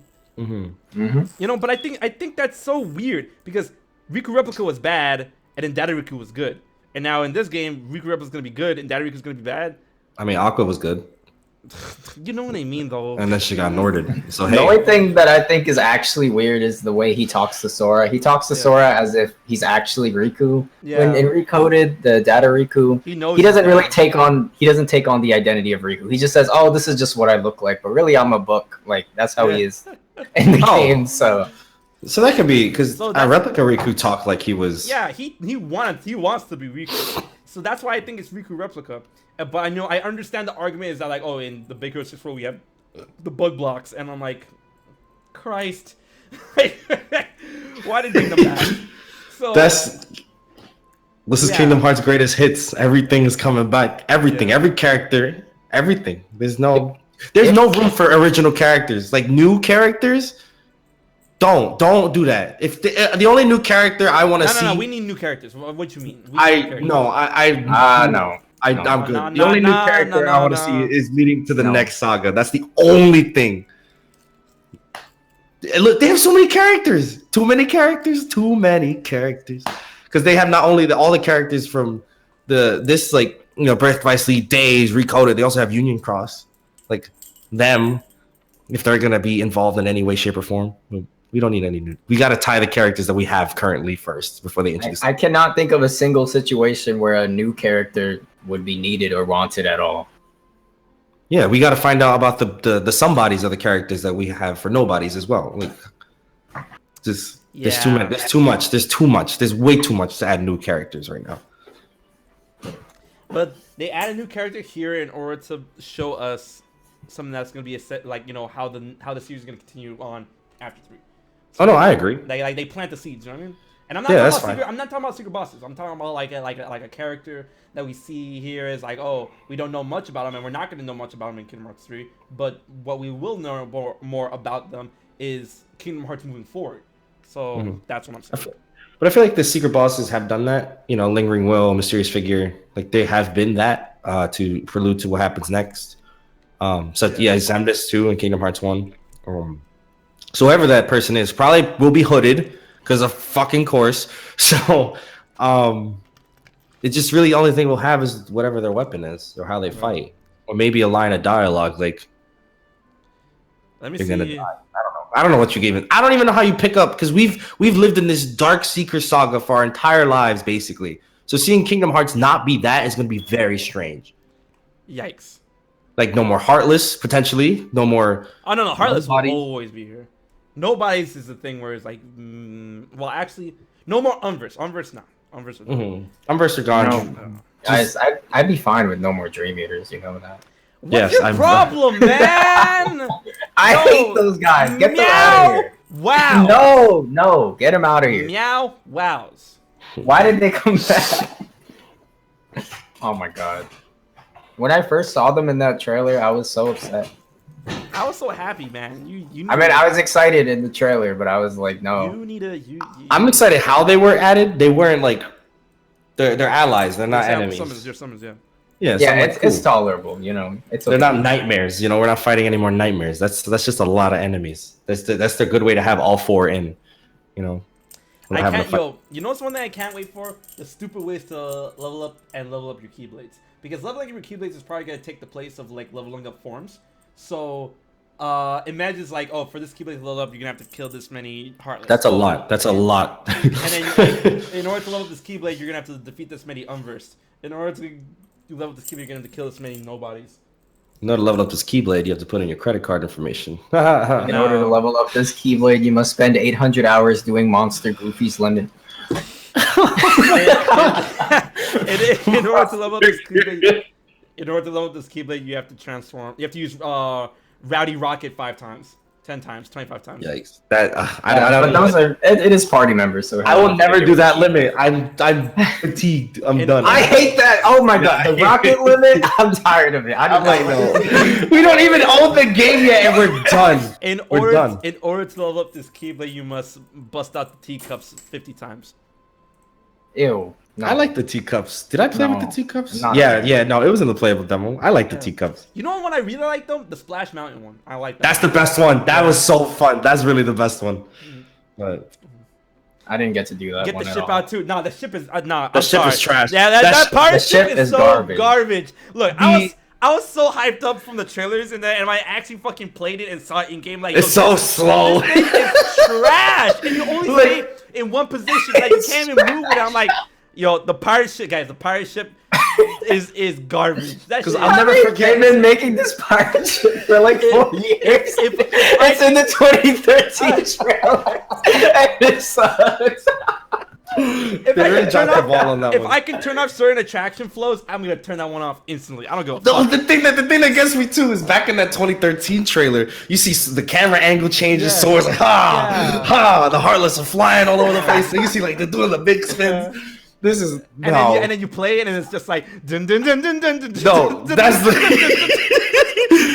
literally That's literally the best way I could describe that is like what you expected from Final Fantasy 13 Versus, and then you got Final Fantasy 15. Like that's what that transition was. That's what that was. That shit is so No. You know what it was? You know what it is? Imagine ordering the fucking Proplica Keyblade and then you get Jared's Lego. That's Like that's what that's. Oh my god. It's really bad. No, the pirate ship is garbage, man. Oh god, I don't feel bad at all. Square, if you're watching, I don't care. Man, Like just it wasn't fun. It was slow. It was the timing of it was really bad. I was just like, I don't understand. They're gonna delay the game in order to make it fun. Who's gonna have fun with that stupid pirate ship? I don't know. It was so bad. It was so bad. Can you imagine? You get the Pirates of the Caribbean Keyblade, and it's like in order to level up, you must use the pirate ship limit 5 times. I'm not. Oh, looks like this Keyblade ain't leveling up. Sorry, like you stay level 1, boy. It'll be to level up the Pirates of the Caribbean Keyblade. Yeah. Like all the other ones are fine. Like the teacups are fun. The Splash Mountain ride was fun. Yeah. The Magic Mountain ride is like for a boss, but that was also fun. It was just like shoot 'em. The Toy Story shoot 'em. Yeah, that was a good one too. Yeah. And like the pirate ship, damn, someone had to take the fall. I didn't know it was gonna be like that though. It's just the thing that hurts the most. That's the one that's been around the longest. That and the Magic Mountain, like. And Magic Mountain lived up to his expectations. Magic Mountain was lit. Yeah. No, Pirate Ship has gotta go. They gotta patch it out. Don't. Yeah, the Pirate Ship's garbage. Oh my god. I'm gonna see like you know you have the little logos you can hit the heartless like it'll that attraction flow. No, exactly. I'm gonna stack a bunch and I see the Pirate Ship. I'm gonna let that one run out. Fuck that. Oh, wait, no. Like, oh wait, Pirate Ship is up next now. Swap. Sorry. Yeah, get that out of here. That's so bad. That shit is so like that shit is detrimental. I can imagine like people. No, I can imagine Dean. What me? What about me? No, you'll see. I can imagine Dean speedrunning Kingdom Hearts 3, and then he gets a pirate ship situation command, and he presses triangle by accident on instinct, and he's like, "Fuck!" And then he restarts the. He restarts the whole run. Because it takes so much like it's like so much time. That's like 30 seconds. Yo, at the premiere event, I was mashing the finish button on it. It was still slow to finish. It's like 10 seconds to finish. Man, like, he's like, no! Restarts. Yeah, no, I mean the ones that we've seen in trailers, like the carousel and the Source Chariot, but that's a Keyblade transformation. The chariot's part of the finisher for the shield. Right. Yeah. So I'm saying, we've seen the merry-go-round, like the carousel, and I think that's just for the Titans bosses, from what we can see. And are there any more attraction flows that we haven't experienced yet? The carousel, I think the carousel's the only one. I don't know. Yeah, I'm surprised. I think the carousel's the only one that we haven't. I'm surprised they didn't have the Tower Terror attraction flow. I feel like that's such a missed opportunity. They might put it in. They might put it in. We just haven't. Like that'd be really cool. Yeah, it's just like you rise and you slam. Yeah. I don't know because I'm just not a fan of attraction flow. I am, especially I am because they're pretty and they're hype. Like the music, like that new remix to like Hand in Hand was just like but then like the pirate ship comes out like so. You know how they have the flute, the sad Titanic flute? That's what that is for Hand in Hand. Yeah. When the pirate ship wait. Sky, can you give me your opinion on Wreck-It Ralph's gameplay? What do you think? I don't like it. I think it suffers from the same thing where it's very slow and I don't see myself using it very often. I think you have to. I think you just. Ariel was good, but Ralph was like, you gotta go. I was not. No, Ralph, I think it just needs more tinkering. I think you need to like play with it some more. You know what I mean? Ariel's is great. Ariel's summon is great. I can't wait for Simba's. That shit looks fun. But then again, it's also things that. See, I feel like with the Ralph thing, that can evolve. You're right. Because like nobody really used Chicken Little in normal runs, but Chicken Little's awesome in like higher level play. Yeah. Or like if you're doing a level 1, like Chicken Little comes in clutch when you don't have magnet. Just I feel like with Ralph you can evolve that. Yeah. The carousel, there's no saving it in any way, shape, or form. The pirate ship. No, that's what the pirate ship. There's no saving that. Yeah, there's no saving grace to the pirate ship right now. Like, I think they could patch it to make it faster. That's really it. That's what they have to do. or maybe allow us to move with it. You know, Pirate ship can't move. It's a ship. It's supposed to move. That's the whole point of a ship. Oh my god! all right, so That's weird. You would think it would like you'd be able to move, and then as it swings, like you could go where you need to go, and you hit Heartless, and you could do the rhythm thing at the same time. But no, you're stationed, and then if all the Heartless are gone, you're stuck in that damn situation, like killing nothing. I don't know why it's so funny roasting this stupid shit. the pirate shit is garbage. Oh Fucking, my god! but Ariel is the best one. So, but I've tried so far. That I Ariel's didn't summon is too I have a lot of experience with Ariel, so I don't remember. Oh, it's so Ariel's good. very fun. Very fun. Yeah, it's a very fun summon. The Ariel summon is good. The Splash Mound one. I'm sorry. I'm thinking about. fine, I'm it's thinking fine. about. I'm thinking about outside of Andy's house. You can see like a large body way down the street, and you can't go to him or nothing because you're stuck on this stupid boat. This boat sucks. Oh my god. This large body's looking at you like, "What are you doing?" Like, why you Okay, that since we talked about summons and since we talked about attraction flow, what's the best Keyblade transformation? And I think we're gonna be I think we're Very gonna be easy choice. Very Mirage easy. From the ones we played, it's Mirage Mirage Staff. Staff. Mm-hmm. That shit's gonna get nerfed when the game comes out. I already No, know. I think Mirage Staff is just coming from a point later in the game, and all the other things are early. Nah, so I think Tangled's gonna be an early world. I think Tangled is mid game for sure.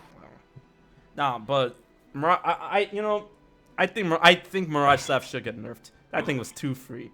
Because like my favorite part of that thing is that every time you dodge, it leaves behind a copy, and then when you attack, the copies attack with you, and I'm like, that's just free. Like the Gigases, they're a problem if you don't use that Keyblade. When you use that Keyblade, Gigases aren't a problem anymore. It's like, oh shit. There's No, a yeah, Gigas. no, they melt. They would Yeah. be they're bodied.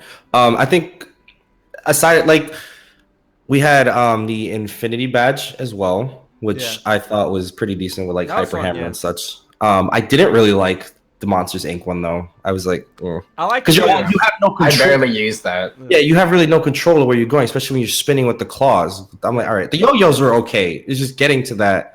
It's just like, all right. But the thing is, the thing about I like about the claws is that every time you attack and spin with the claws, it puts you in a defensive stat, so it actually reflects and blocks moves like that you're receiving. So I'm like, okay, that's good.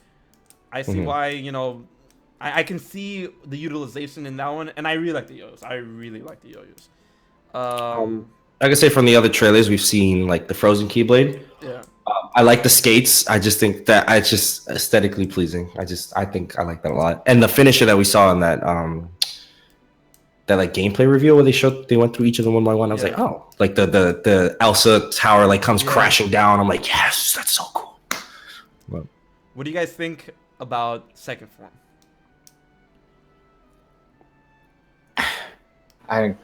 It's like if you took Kingdom Hearts 2 Sora and then hosed him down. Can I tell you how much explosion sucks on that? Yeah, it's like That is the most garbage explosion I've ever seen in my life. Oh my god, that's. I don't want to be too harsh. I was about to say second form is an insult to Kingdom Hearts 2 Sora, but like, what are they doing? It's true. Maybe it could get better. No, Flare Force 2. I was just like, Yeah, I all hope right. they just change it a little bit. What happened to Flare Force? Not Flare got body. That's it. It really did. It's not go. There's no going back. Mm-mm. But it's free now, so it doesn't cost MP. Yeah, but they're all free now. That's super weird to me. I don't know how I feel about that. But I feel second form has a lot of potential. I think like what we were playing in the demo was like level 1 second form, so Oh right, the Keyblade could level up, so it could probably be stronger. Yeah. I think all right. So that's I think that's a good conversation to have. We weren't even able to do Magna Burst or Arrow Finish. No, we could. Wait, You can do we Magna Burst. Yeah, Oh, there's I- Magnet Burst and Aerial Finish. Oh, I didn't do it because I must have not attacked people from the ground up. It's just so noticeably slower, and then the explosion is like, it's looking like Aqua's explosion instead of like Sora's. Doesn't even like spin the enemies around. I was just a little a little taken aback by that. But I mean, it looks good. Ben, thank you. Ben just sent me a message. He said to turn up the gain on my mic because apparently I'm not as loud as you guys. Oh, so sweet. Right? Yo, don't tell Square Enix we were making fun of the pirate ship, please. Like, don't. No, tell him Sorolon won. How you get blacklisted? Wait. Sky, do I sound No, you sound fine. You can sound Wait, am I louder though? I think it's the output to the stream. I think yeah, we can hear you fine. Yeah, it's on max, so let me just put it up some more. But whatever. Hey Ben, thank you so much for looking out. You got me excited though, because I thought you were Jared, so. Damn. There it is. There it is. No. I love Ben. But Ben, where you at in this chat so I can give you a sword? Oh, wait, I can't. I'm using my account. I'll give you a sword later. Alright. Dean gives no yucks. Yo, be a snitch. We all get the copies. Hey, at the end of the day, Square's gonna be thanking me for fixing their ship if they take the advice. I don't know. I'm about to make a whole video on this pirate ship now. I'm inspired. No, let's make one together, all of us. It's just a yo. Just not even like if you guys want to do analytical ones later, let's just make one we just like. No, I don't want to. There's nothing to analyze. I just want to roast this. Yeah, let's do it, man. You can just take our clip from the stream of us. Yeah, just put the gameplay of the pirate ship. Yeah. It's about the same length as our rant, honestly. Yo, who here can play a recorder that just gives like it starts out with the piano of the hand and has like ding ding ding ding ding ding ding ding and then go and then like like this is a petty stream. Like what? Don't give me that. No, just us flaming the ship. That's. I'm sorry, but because really, like every look, Square Enix and the Kingdom Hearts team. I love you guys very, very, very much, but this ship, man, I don't know what you're thinking. I feel like it slows down the pace of the game so much because everything's like fast and flashy, and you're doing this, and you're going in teacups, and you're going, you changing weapons on the fly. Like you have 3 different Keyblades now. You can do this, that, and then there's this pirate ship that's just like, damn. It's not a good time. Alright. No biggie, Ben. No biggie. Alright, they said put the pirate ship in cynical slot. Go ahead. No, but you can't put the 2013 pirate ship. Fuck, why not? You gotta put the modern. You gotta put the modern pirate Oh ship. no. I mean, it technically looks better. It's just. I can't find one from the demo. Oh, if you could find the one from the thing, that's I can fine. find a screenshot. Yeah, probably. find me a screenshot. I hope I still have it.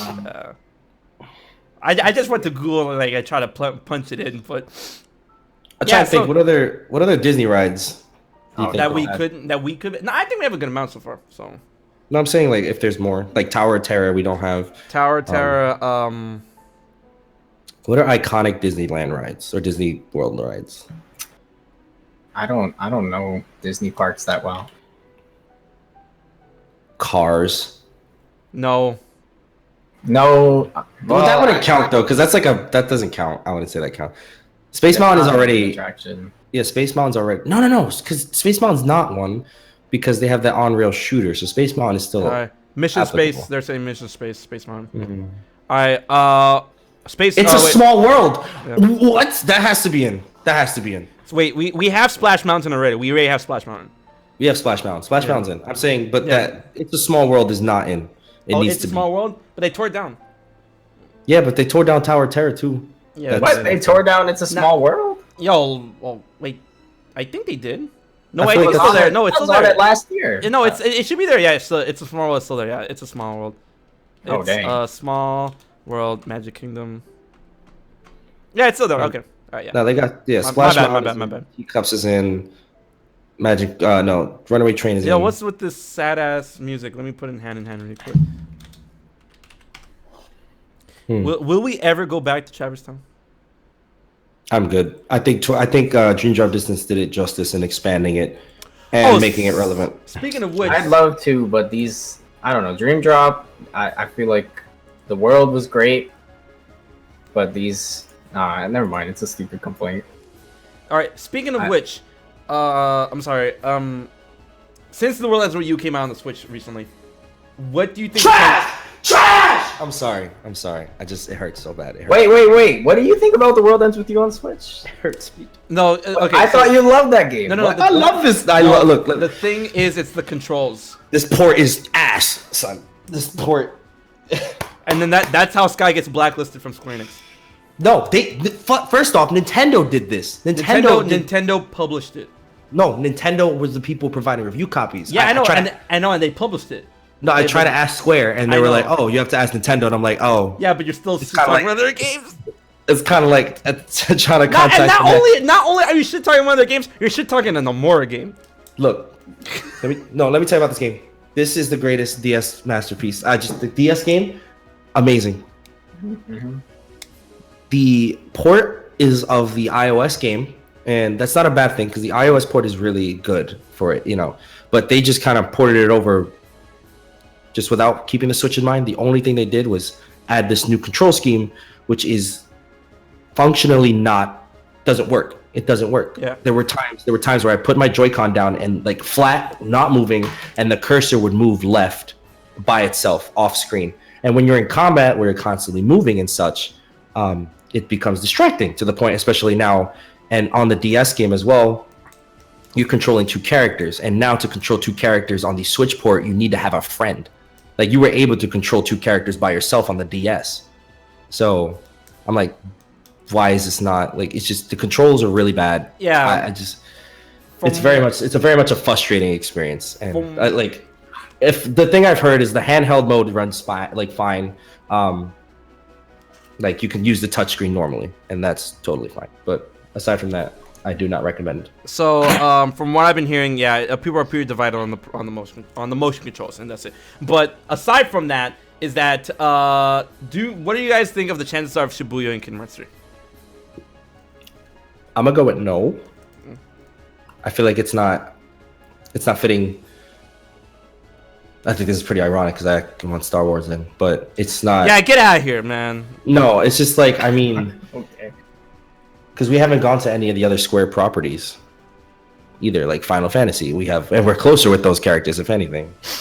No, because the thing is between the Final Fantasy characters and the World Ends With You characters in the game is in the Kingdom Hearts series is that Final Fantasy characters are a different rendition based on their counterparts, but they're completely different characters from their Final Fantasy counterparts. They're not from Midgard. They're not from things like that. Mm-hmm. They have different personalities. However, the World Ends With You characters are from Shibuya, and they do talk about the Reaper's game a lot in Dream Drop Distance. It's not like they're a different version of the World Ends With You characters. So that's why I think they have more chance, if anything, to have their own world in Kingdom Hearts than any of the Final Fantasy characters. Because to be a Final Fantasy character in Kingdom Hearts, you're either from Destiny Islands or Radiant Garden. Like, there's, The thing that's weird is because they mentioned... Have you played The World Ends With You? Yeah. Not this one, though. Not yet. Okay. So the thing that gets me about it is, like, the Reaper's game is tied to Shibuya. They have the UG and the RG, and I'm not really going to get into spoilers. But... there's no Reapers I don't know. It's weird because I feel like the setting is super, like, Shibuya is so important to The World Ends With You. Where if you take the characters out, it's not really, because they put them in Dream Drop and they're still in the Reaper's game. And I'm just like, okay. And they go home. Are they alive? Oh, shit, that's a spoiler. And that's where we figure out in Kingdom Hearts 3. Bye. All right, yo. Hey, Keyblade Source here. What's up? What's up? Hey. How you doing? So, that's all I just wanted to bring up at one point. But, I recommend you get the game on DS or iOS. It's a really good game. It's a masterpiece. I do not recommend this. Wait, did you find a picture or yet? Or no? No, there's no picture. But what? No, what? There's no picture. It's not on my hard drive. Yo, I don't care. I'm putting the 2013 chip in. That's fine. So, another thing I want to bring up, is, I keep getting this on my feed a lot, and I'm pretty sure we all getting this every now and again when it comes to the prospect of betraying Xehanort, and it always comes out to two candidates, Xigbar or Vanitas. To me, if a person were to betray Xehanort, I think it would be Vanitas, because Xigbar is Xehanort's boy. All right. I don't want to hear it.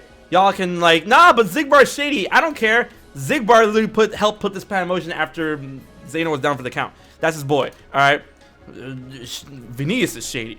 All right. So if anything, I think Vanitas would be the one to like try and body Xehanort. I think that'd be really cool.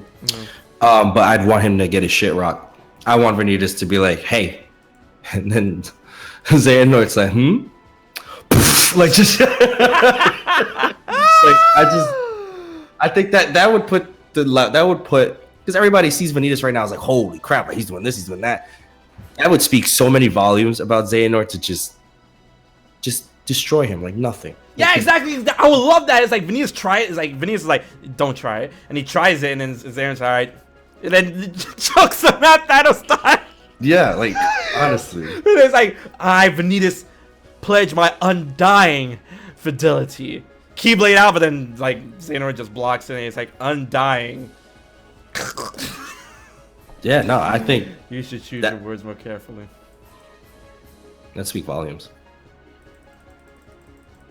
I'll be sad too a little bit, because and then like imagine imagine Vanitas does like a whole fucking 180 in Kingdom Hearts 3, and then like clashes with Xehanort for the sake of Ventus, because like as Dean said, what am I gonna do with you, brother? And he actually gets that brotherly bond going on with Ventus, and he does that to save Ventus, and then Ventus watches Xehanort kill his brother in front of him, like fucking Thor Loki style in Infinity War, and then just like Ventus is over Vanitas' dead body, and he's like, dude, that brother line, so cool.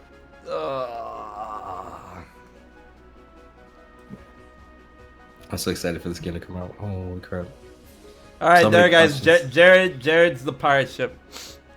That's what you wanted, I did it. Oh my god. Yo, where is Jared? Jess said he was gonna show up. I might be worried. I might have to call somebody. Alright, so with that being said, who do you think will betray Xehanort? Is it Vanitas or Xigbar?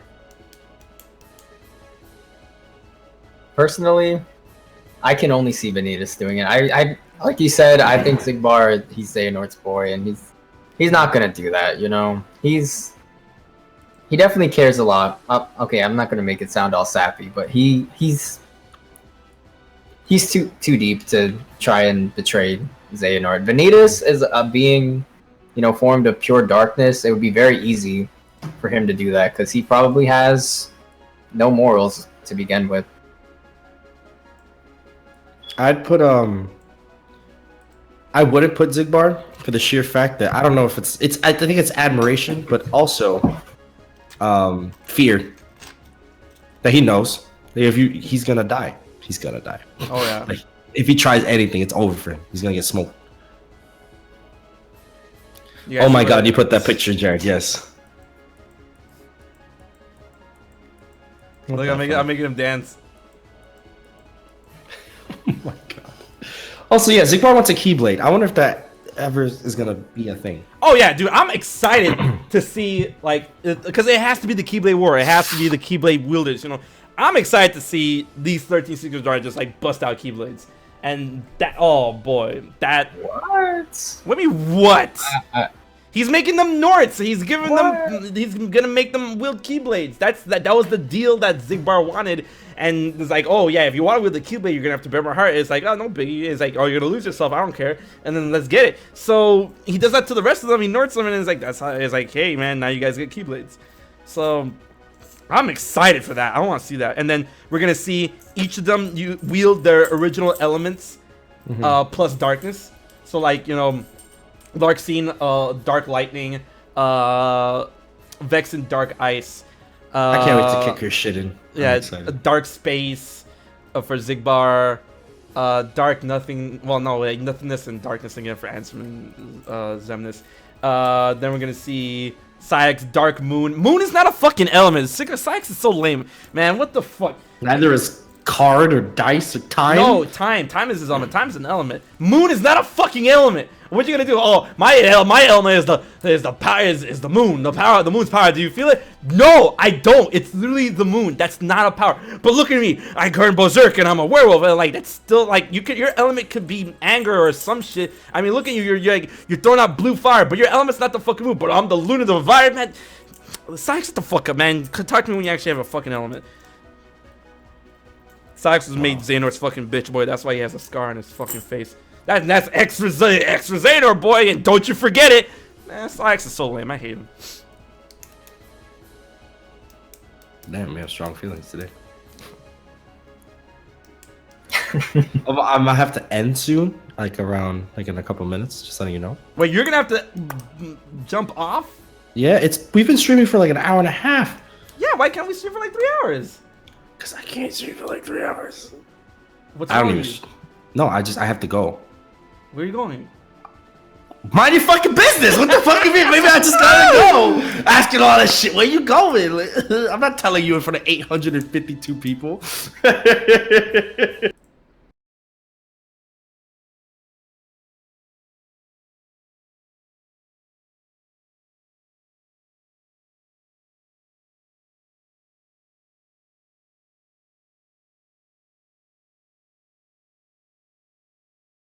Oh my god.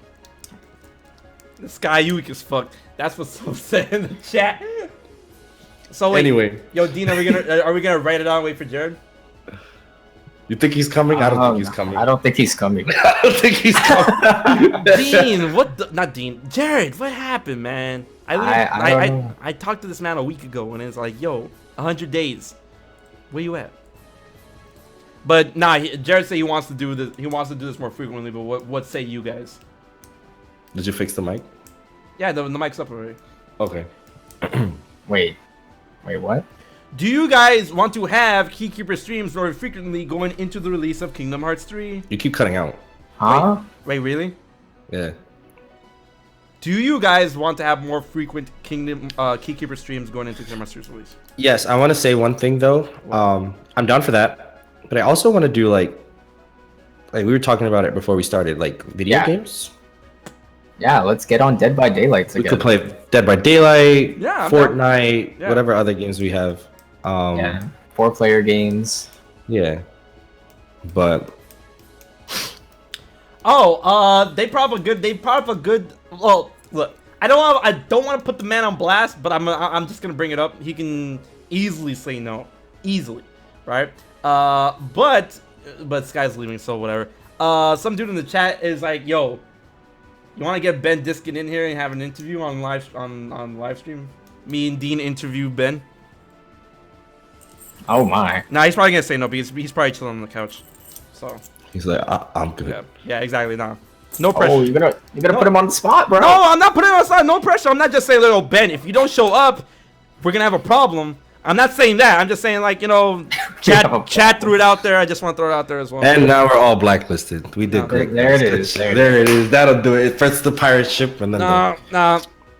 So, guys, don't egg on Ben. Don't. But yo, Sky, all right? Sky, you leaving? Yo, Dean, you wanna ride this out or what? I can chill for a bit. Yeah. All right, that sounds good. And then I'll put a pirate ship over Sky's thing, and then put him there. Nah, why the pirate ships? The attraction is so bad. That's the point. Right. I know, but like no. Can you put Ralph in mine too? Because I love him. I mean, Ralph was kind of bad. So you can. Yeah, so there you go. Ralph's bad, and it breaks my heart because he's not. Or you can just put The World Ends with You for Switch over. Oh, stop! Get out! Just strike a nerve. This game is dick, man. It hurts. It hurts so bad. Oh my lord. He crashed on me once when I was playing. That's wild. Mm-hmm. All right. Peace out. All right. I'll see you later. Love you. Say it back.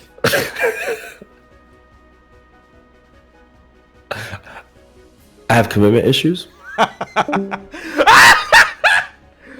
Oh, there it man. is. Wow, there he goes. All right, I gotta reset this thing in order to fix it. So give me a bit, Dean. Just start singing or some shit. Singing? I don't You know, I don't man. I know you don't. Just start. Oh fuck. Well, that's fine. I gotta. Wait, reset what does the stream look like? Oh, I see. I see. Yeah, no, I gotta fix it.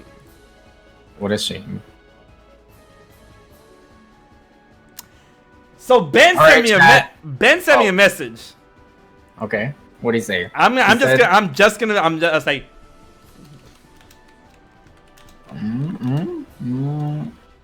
Completely up.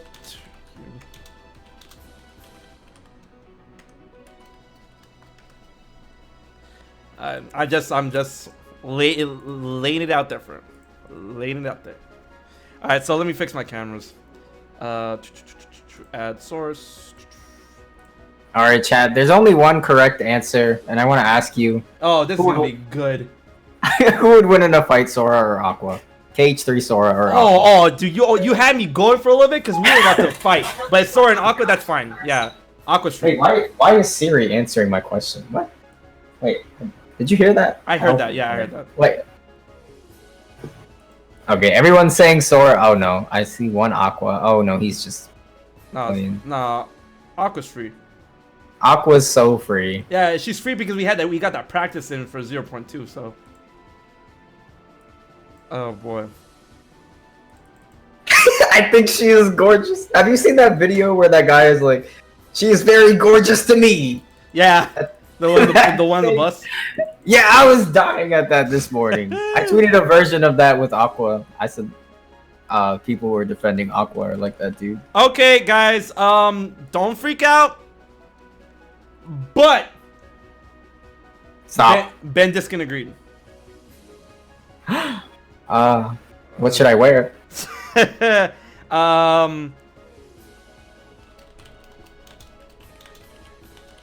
She is very gorgeous to me. Discord name and number.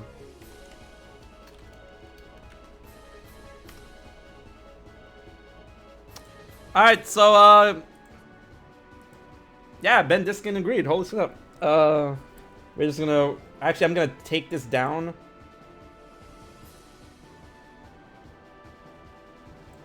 I'm gonna take that down. I'm gonna wait for him to show up before I redo the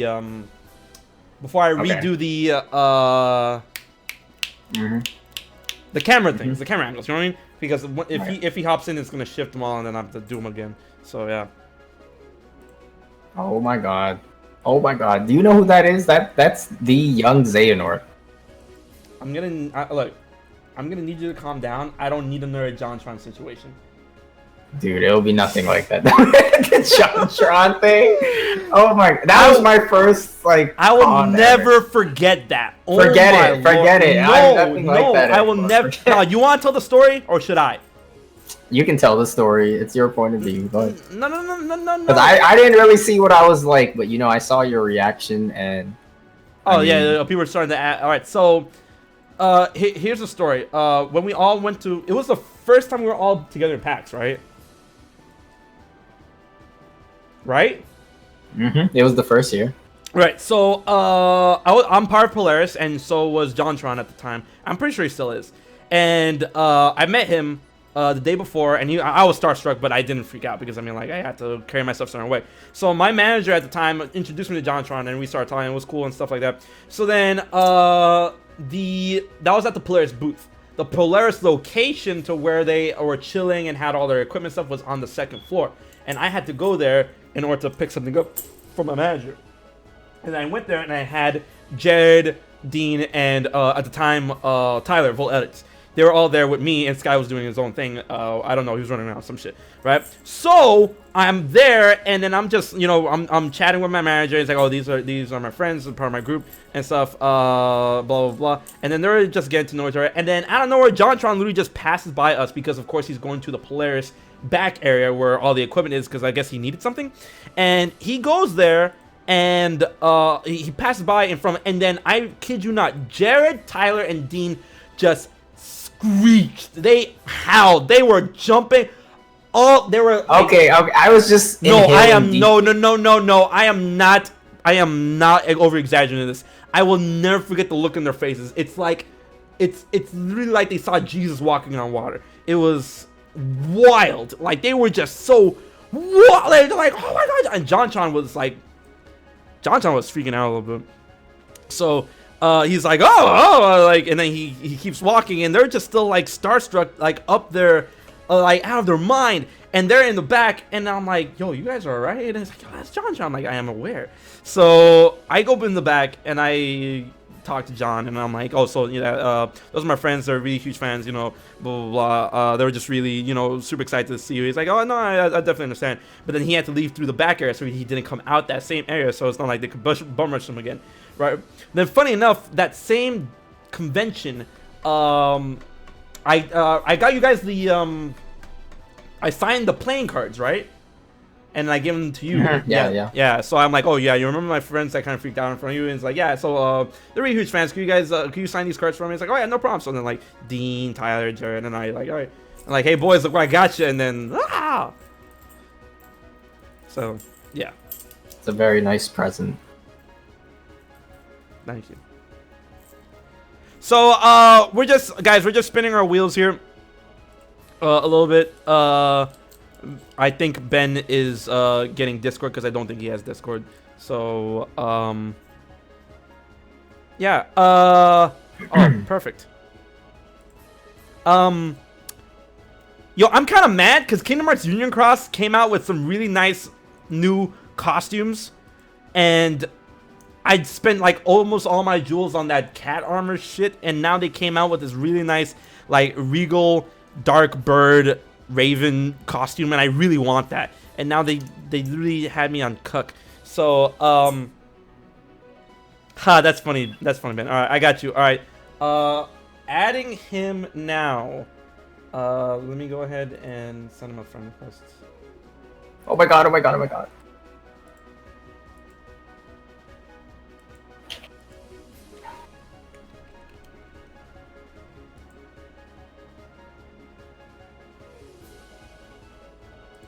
Oh, okay. Alright. Oh, and I saw someone ask, but like, no, we're not gonna be asking him for like any hints on the story or anything. That's very sensitive material, and he's not. I doubt he's allowed to talk about anything like that. So we're not gonna push for anything like that. Alright. Okay.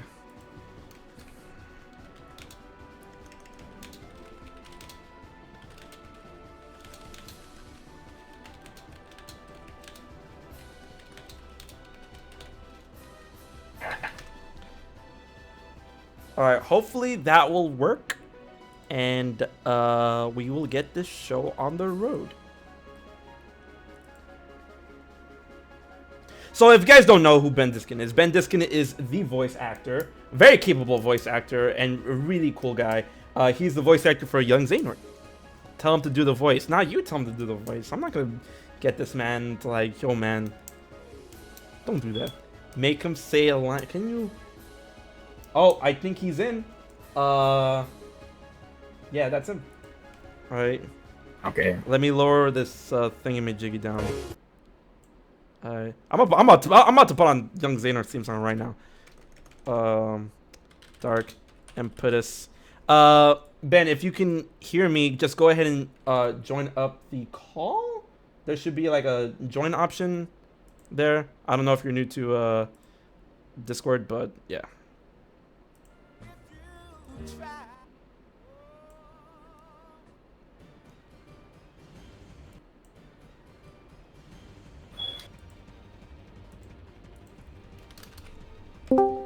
Okay, I think we're in business. Hello, Mr. Ben.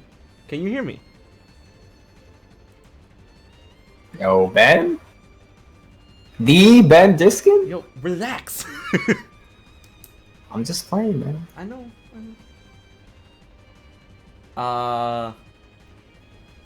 We cannot hear you if you can hear us. Oh, he just left? No mic feels bad, man? It's probably fixing it. Yeah. I can't hear you guys. One sec. Yeah, if you need help, just hit that little cog under user settings, and then under the app settings, go to voice and video, and it should give you the options to get that going. I'm actually gonna turn off my camera now since we all don't have cameras. So let me do that. Whoa, no camera. Ah, dang! Now I'm gonna. Whatever, it's fine. Camera's fine. Oh, because it gets rid of the squares. Yeah, it gets rid of the squares. So.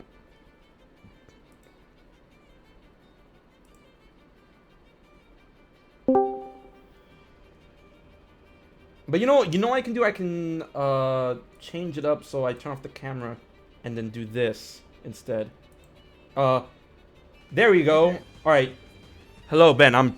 You can hear us, but can we hear you? Because I don't know. Can you hear me? Oh, hello. Oh. How are you? Hey, way better. Hey, that works. How are you doing today, Mr. Ben Diskin? I'm doing pretty good. How you guys doing? Oh, we're great. Doing great. I just want to thank you so much for coming on the show. Yeah, no problem. Plenty of questions. My for girlfriend. You. Oh my goodness, my camera! Okay, all right, I'm good. Oh, I tripped over something. I'm good. Oh shit. Yeah. Oh, and by the way, I'd like to congratulate you both. I'm pretty sure I never did, and forgive me for not remembering when the engagement was, but congratulations. Oh, thank you. Boy. Let me see. Dean, start talking to him. I need to fix something really quick. Okay, well, Ben, it's a very good, big pleasure. I'm just kidding. Ben, it's very, very nice to be speaking to you. I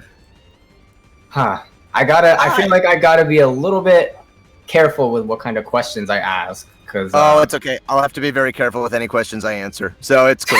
Don't worry. I'm on like extreme non-disclosure lookout stuff, so don't even. Yeah, no, it's cool. Oh, yeah, it's probably huge. So at the end of the game, what happens is, it turns out that Donald Duck is Sora's grandfather. And no, okay. Don't.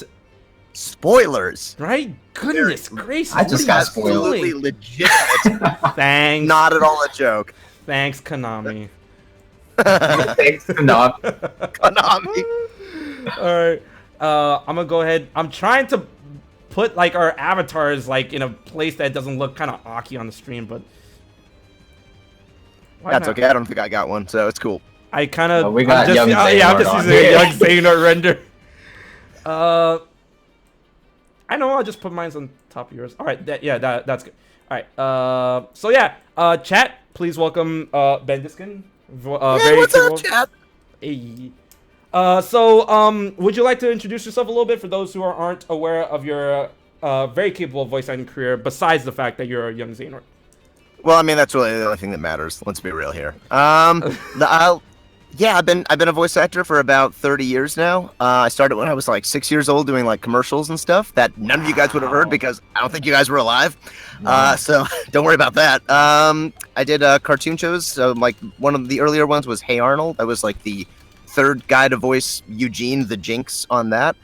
I did a show called Codename Kids Next Door for Cartoon Network for about like 5 or 6 seasons. Actually, 6 seasons. That's right. You were number one, two. right? Yeah. Number one, yeah. Yeah. Yeah. I got to be number 1, number 2, and anybody else they'd let me play. And then I'm Mega Man in Mega Man 11. So there's that too.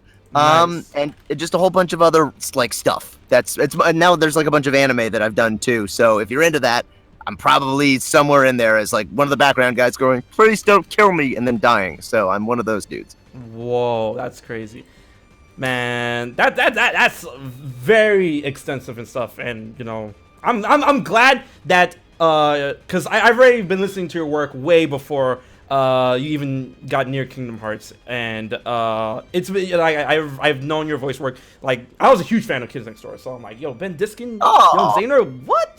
So man, thank you for your great work. But one thing I did want to ask is that originally, because I'm pretty sure originally in not Birth by Sleep, was it Birth by Sleep? No, originally, yeah, okay. I think it was originally Birth by Sleep. Young Xehanort was voiced by David Gallagher, and that was the guy who does Riku. Now, how did that come about for you landing the role of young Xehanort? So from what I understand, and I'm not, don't quote me on this because I could be wrong. Right. I believe that somebody who makes these kinds of calls said that, like, well, David's voice is good, but it sounds too similar to Riku, so we need to recast this. And it was just only one line, so it wasn't like that big of a deal. For this, the way I got this role was very, very weird. I originally auditioned for, I believe it was Final Fantasy Type 0. I keep saying it's 13, but I think it was Type 0. The way they have this stuff done for a lot of Square Enix games is, instead of just, when you do an audition, you send in an MP3 of yourself, reading some lines that they give you beforehand. Normally, you slate. You say something like, Ben Diskin, the name of the character, and then you do the character, and then that's it, and then you send the MP3. They had about like a dozen characters, and I tried out for all of them, but what they wanted at the beginning of each slate was, hi, my name is Ben Diskin. I'm auditioning for the role of Ace, and I agreed to the non-disclosure agreement, and then go into the lines. Well, I completely forgot to do that for like all the characters, and I'd finished recording like all these guys. I'd edited all the takes, and I got it just right. And I was like, oh God, I completely forgot to put that whole like spiel in at the beginning. So I was like, okay, I'm just gonna do it once, and then I'm gonna say every single character's name, and then just like put it in like right after, just edit it all together. So it would be like, hi, my name is Ben Diskin. I've read and agreed to the non-disclosure agreement, and I'm trying out for the role of insert name here, and then I just record like all the characters' names. Well. For Kingdom Hearts, they contacted my agent, and they hired me, and I didn't know who I was playing, so I showed up to the session, and I was like, okay, well, what do you guys want to do? Like, what voice do you want me to do for this? Because I don't think I auditioned for it. And they said, oh, we're gonna play you your audition, and tell us what you think. And so they played this. They played, I think it was my audition for Ace, but they stopped right after I was finishing with the whole, hi, my name is Ben Diskin. I agree to the non-disclosure agreement, and I'm trying out for the role of Ace. And I said, okay, well, where's the rest of it? And they're like, no, that's what we liked.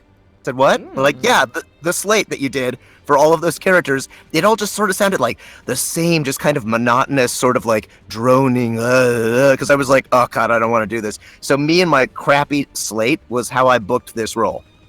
Wow. That's wild. Like, I really don't want to do this. Here it is. Whatever. And they're like, yeah, that's totally young Xehanort. He just sounds like he doesn't give a shit. Right, yeah, because, like, you know, when you look at his character, and especially when you hear him, especially, like, in Dream Drop Distance, he's just like, yeah, I'm just here, I'm going to get this done, and there's nothing you can do about it, so why should I, you know, go out of my way to feel anything? So exactly. In reality, young Xehanort, he's always in the flesh, and he's always like, hey, Sora, I don't really want to be here, but, you know, I got to do this darkness thing for my older self. It's like such a drag. I just want to get a latte and just, you know, sit by the beach and chill. I don't know. It's old guys. Whatever.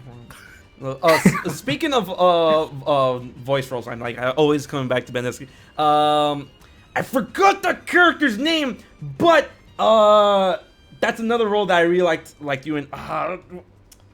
What was the project? Gretzko. Oh, Haida. Haida, there you go, the hyena dude.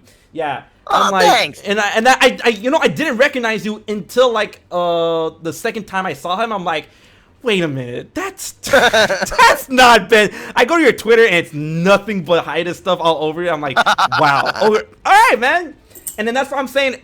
Any capable artist in the chat, I said this before, if there's any capable artist in the chat, please just draw Haida with an organization coat and send it to Ben. I think some people have done that. Yeah. Oh, wow. I think somebody did that. So that's wild. Now, yay. Of course, when voicing characters or voicing anyone in projects like this, I doubt that, I want to go on a limb and say I doubt that you see anything of the final product, because when we were speaking at the premiere, you were telling me that was actually the first time you played the game. Yeah, no, when it's like a final product, like as in like an actual playable thing, oh yeah, no, we don't get to see any of that stuff. It's usually just like, we'll maybe see, depending on the game, it's different for everyone. It's like you'll either have zero visuals whatsoever.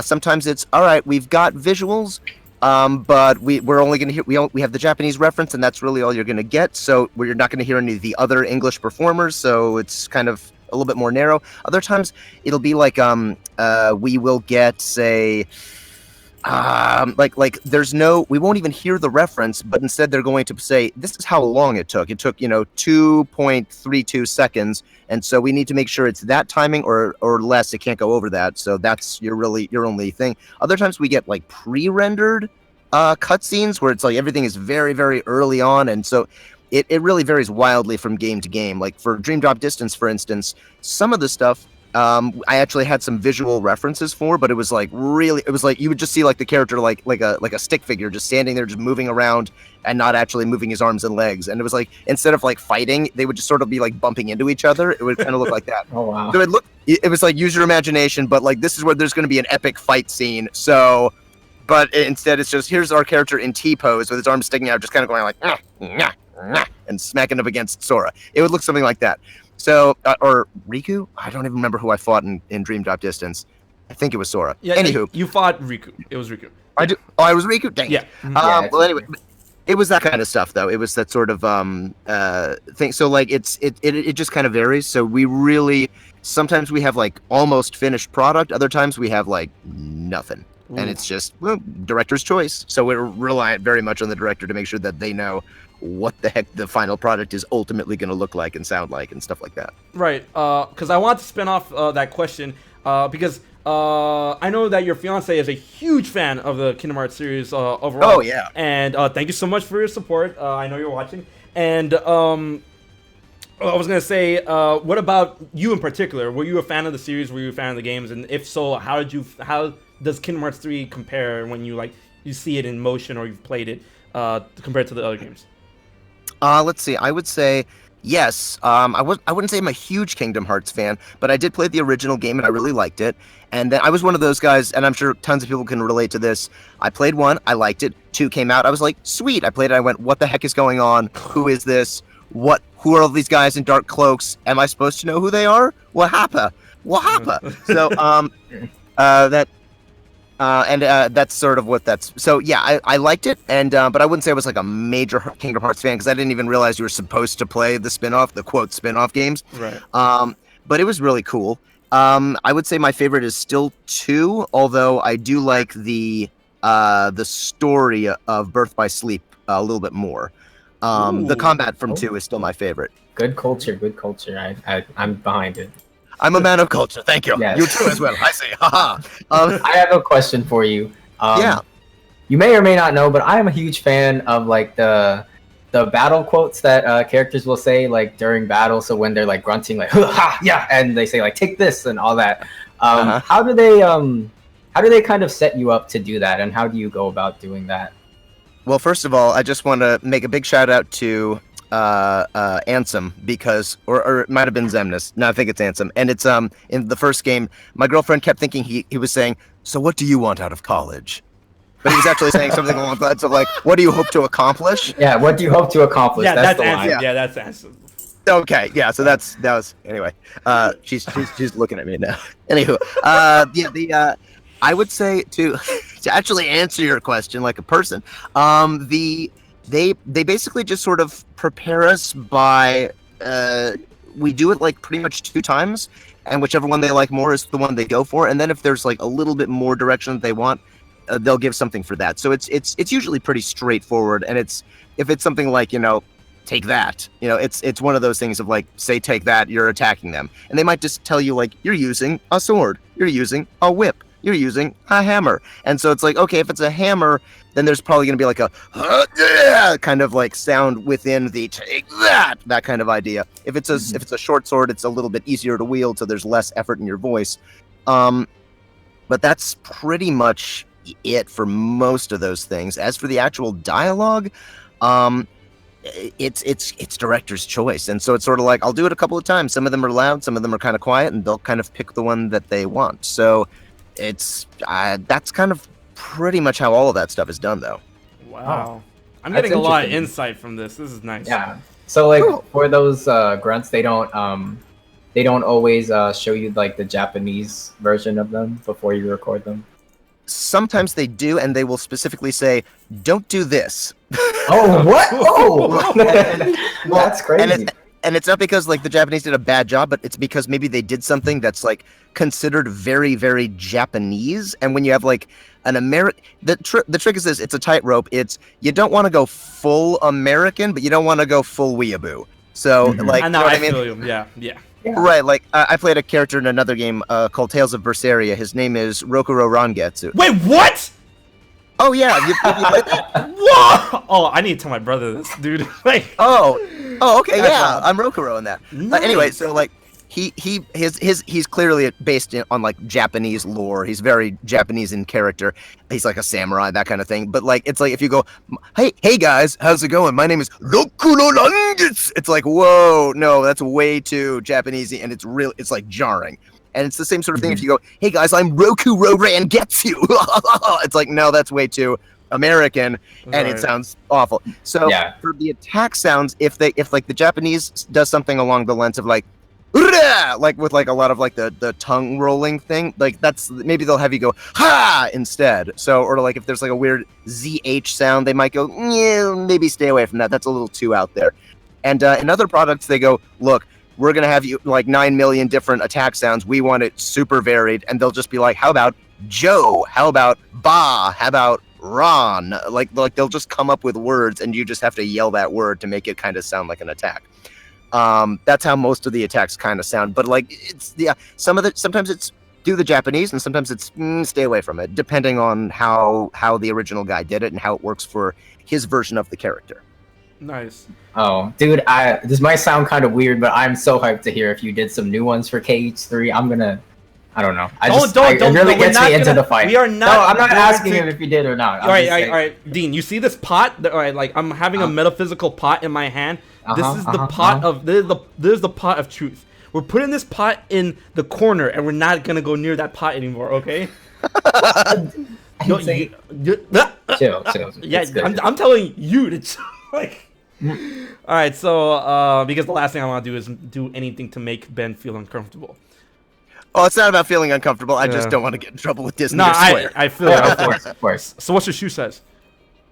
So what's my shoe size? Yeah. It's 13. No, okay. 13. Yes, darkness. Oh, the number 13.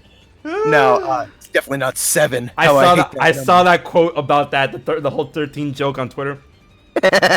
Speaking of I'm Twitter, getting looks from my fiance. She's like, speaking of Twitter, I remember that time when you literally had Twitter in the palm of your hand when you did that one voice line where you voiced that one line from a Goofy movie in young Xehanort's voice.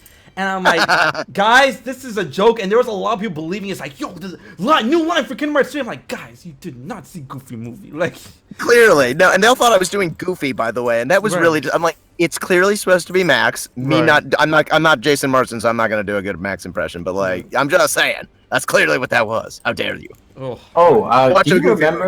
you remember like a couple years ago? This was like in the earlier days of Kingdom Hearts 3. Someone, I think it was Shield. He did like a young Xehanort impression, and I think he tricked people into thinking it was a Kingdom Hearts 3 thing. Did you ever see that? Let me see here. What was the guy's name? Shield. Shield Draws. Oh, yeah. No, actually, that was not him doing an impression. That was me doing like a recording on my phone that he wanted. And he requested that, and I got real mad at him for this because I didn't know what he was going to use that for, and he kind of made it look like that was official. Yeah. Yeah. Hidden truths.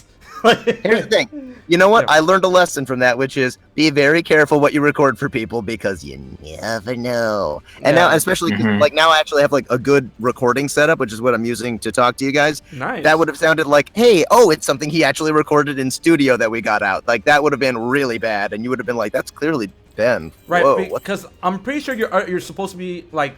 Part of the NDA when it comes to not just you in particular, but most voice actors, they can't, like, when they have a certain role, they sign a type of NDA. Correct me if I'm wrong. They sign a certain NDA where they can't really represent that character anywhere else outside of the series, right?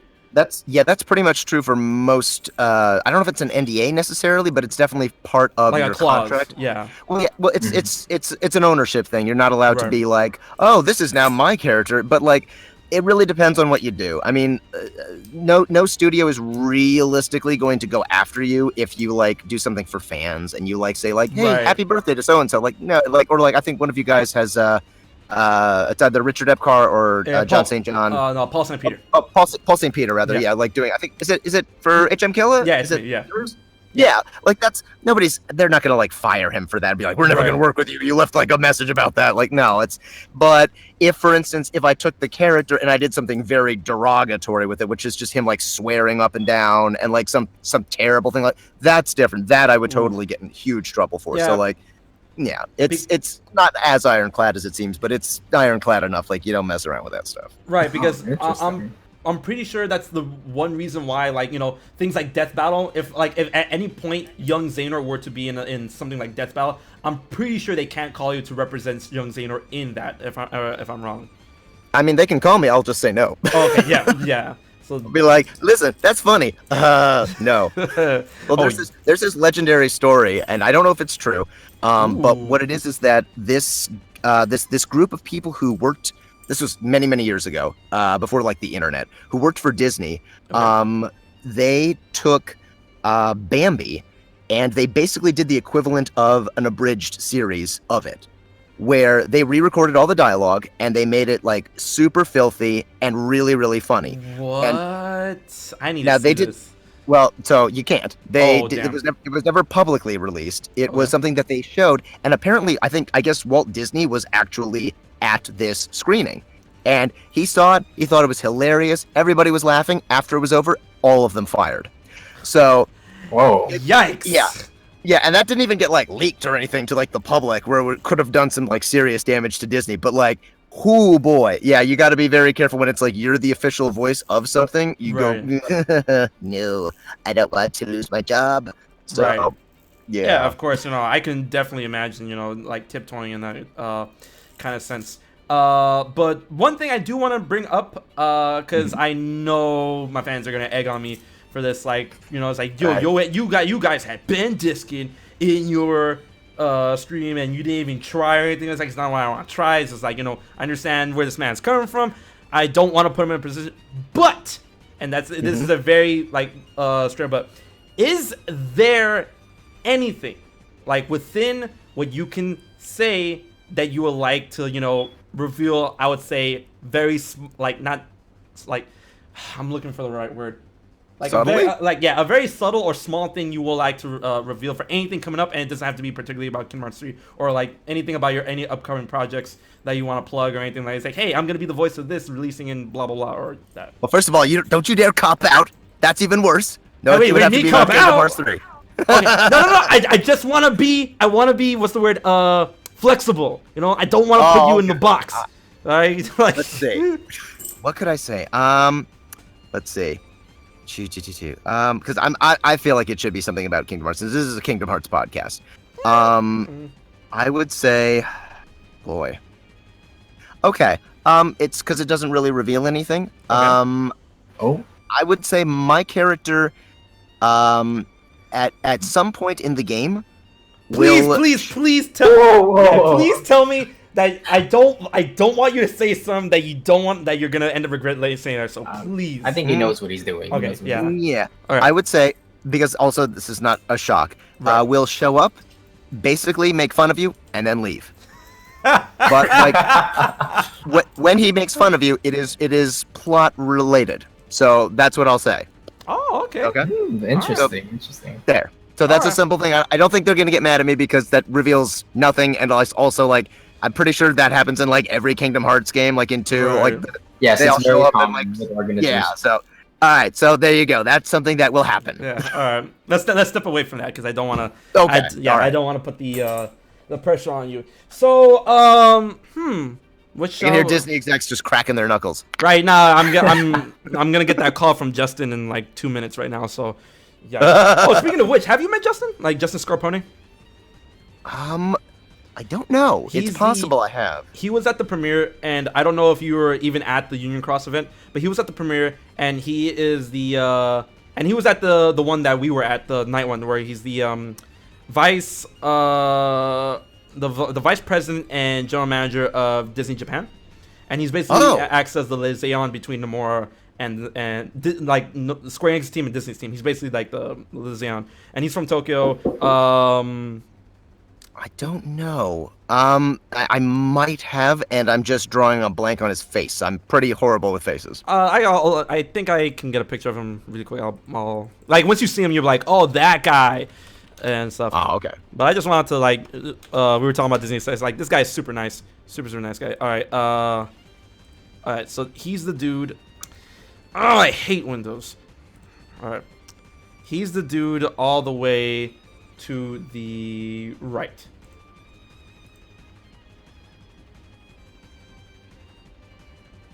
He looks pretty familiar. I think I've met him. Yeah. I'm gonna say yes, or I've met him at that party, Right. at that event. Oh, speaking of party and event, here's another question for you. What, like, if you do, what is your favorite drink or cocktail? My favorite drink? Yeah. Oh, it'd probably be the buttery nipple. Mainly because I like saying that because I find that hilarious. I have no idea what it is, and you ran to Google. I think it's like butterscotch and rum or something weird like that. But basically, if I can taste the alcohol, I don't like it. So in other words, the fruitier and girlier the drink, chances are that's Ben's favorite. You know, whatever that is. I'm not even gonna clown on you for that because that's such a stupid argument. It's like, man, it ain't real drink if it ain't, disgusting. I'm like, If the alcohol doesn't hurt. like, right? It's like, yo, if I'm gonna drink, like, I want to enjoy drinking, and yeah, it's Bailey's and buttershot. What is that? Like Butterscotch? it says butter shots liquor. I don't know what a butter shot Oh. is. So I have no idea. Yeah, it's that and Bailey's. It's sugary. It's delicious. Yeah. Okay, I see this. Oh yeah, this is butter. I think this is butterscotch whiskey. It's a schnapps. Ooh. It's butterscotch schnapps. There you go. Yeah, that thing looks like it's mad sugary. What? Oh yeah. But yeah, I'm just saying, at any point, like you're out in you're stationed in California, right? Yes. Yeah. So I'll just say because I was actually born in LA and I have tons of family there and I go there like almost every year. Hey, if at any point that we're in the similar area, we can totally go out and get a drink. If you're down. Hell yeah. All right. Okay. I'll embarrass you with what a lightweight I am. Oh man, I was getting hyped. I was all like, "Yo, watch HMK drink young Zeno under the table, get it." And then he says that, I'm like, "Man, it's not even gonna be a competition now." No, it really won't be. That's Omega, yikes. But yeah, man, that sounds great. Let's segue into something else. Dean, you have anything to bring up? Do I have anything to bring up? Let me think.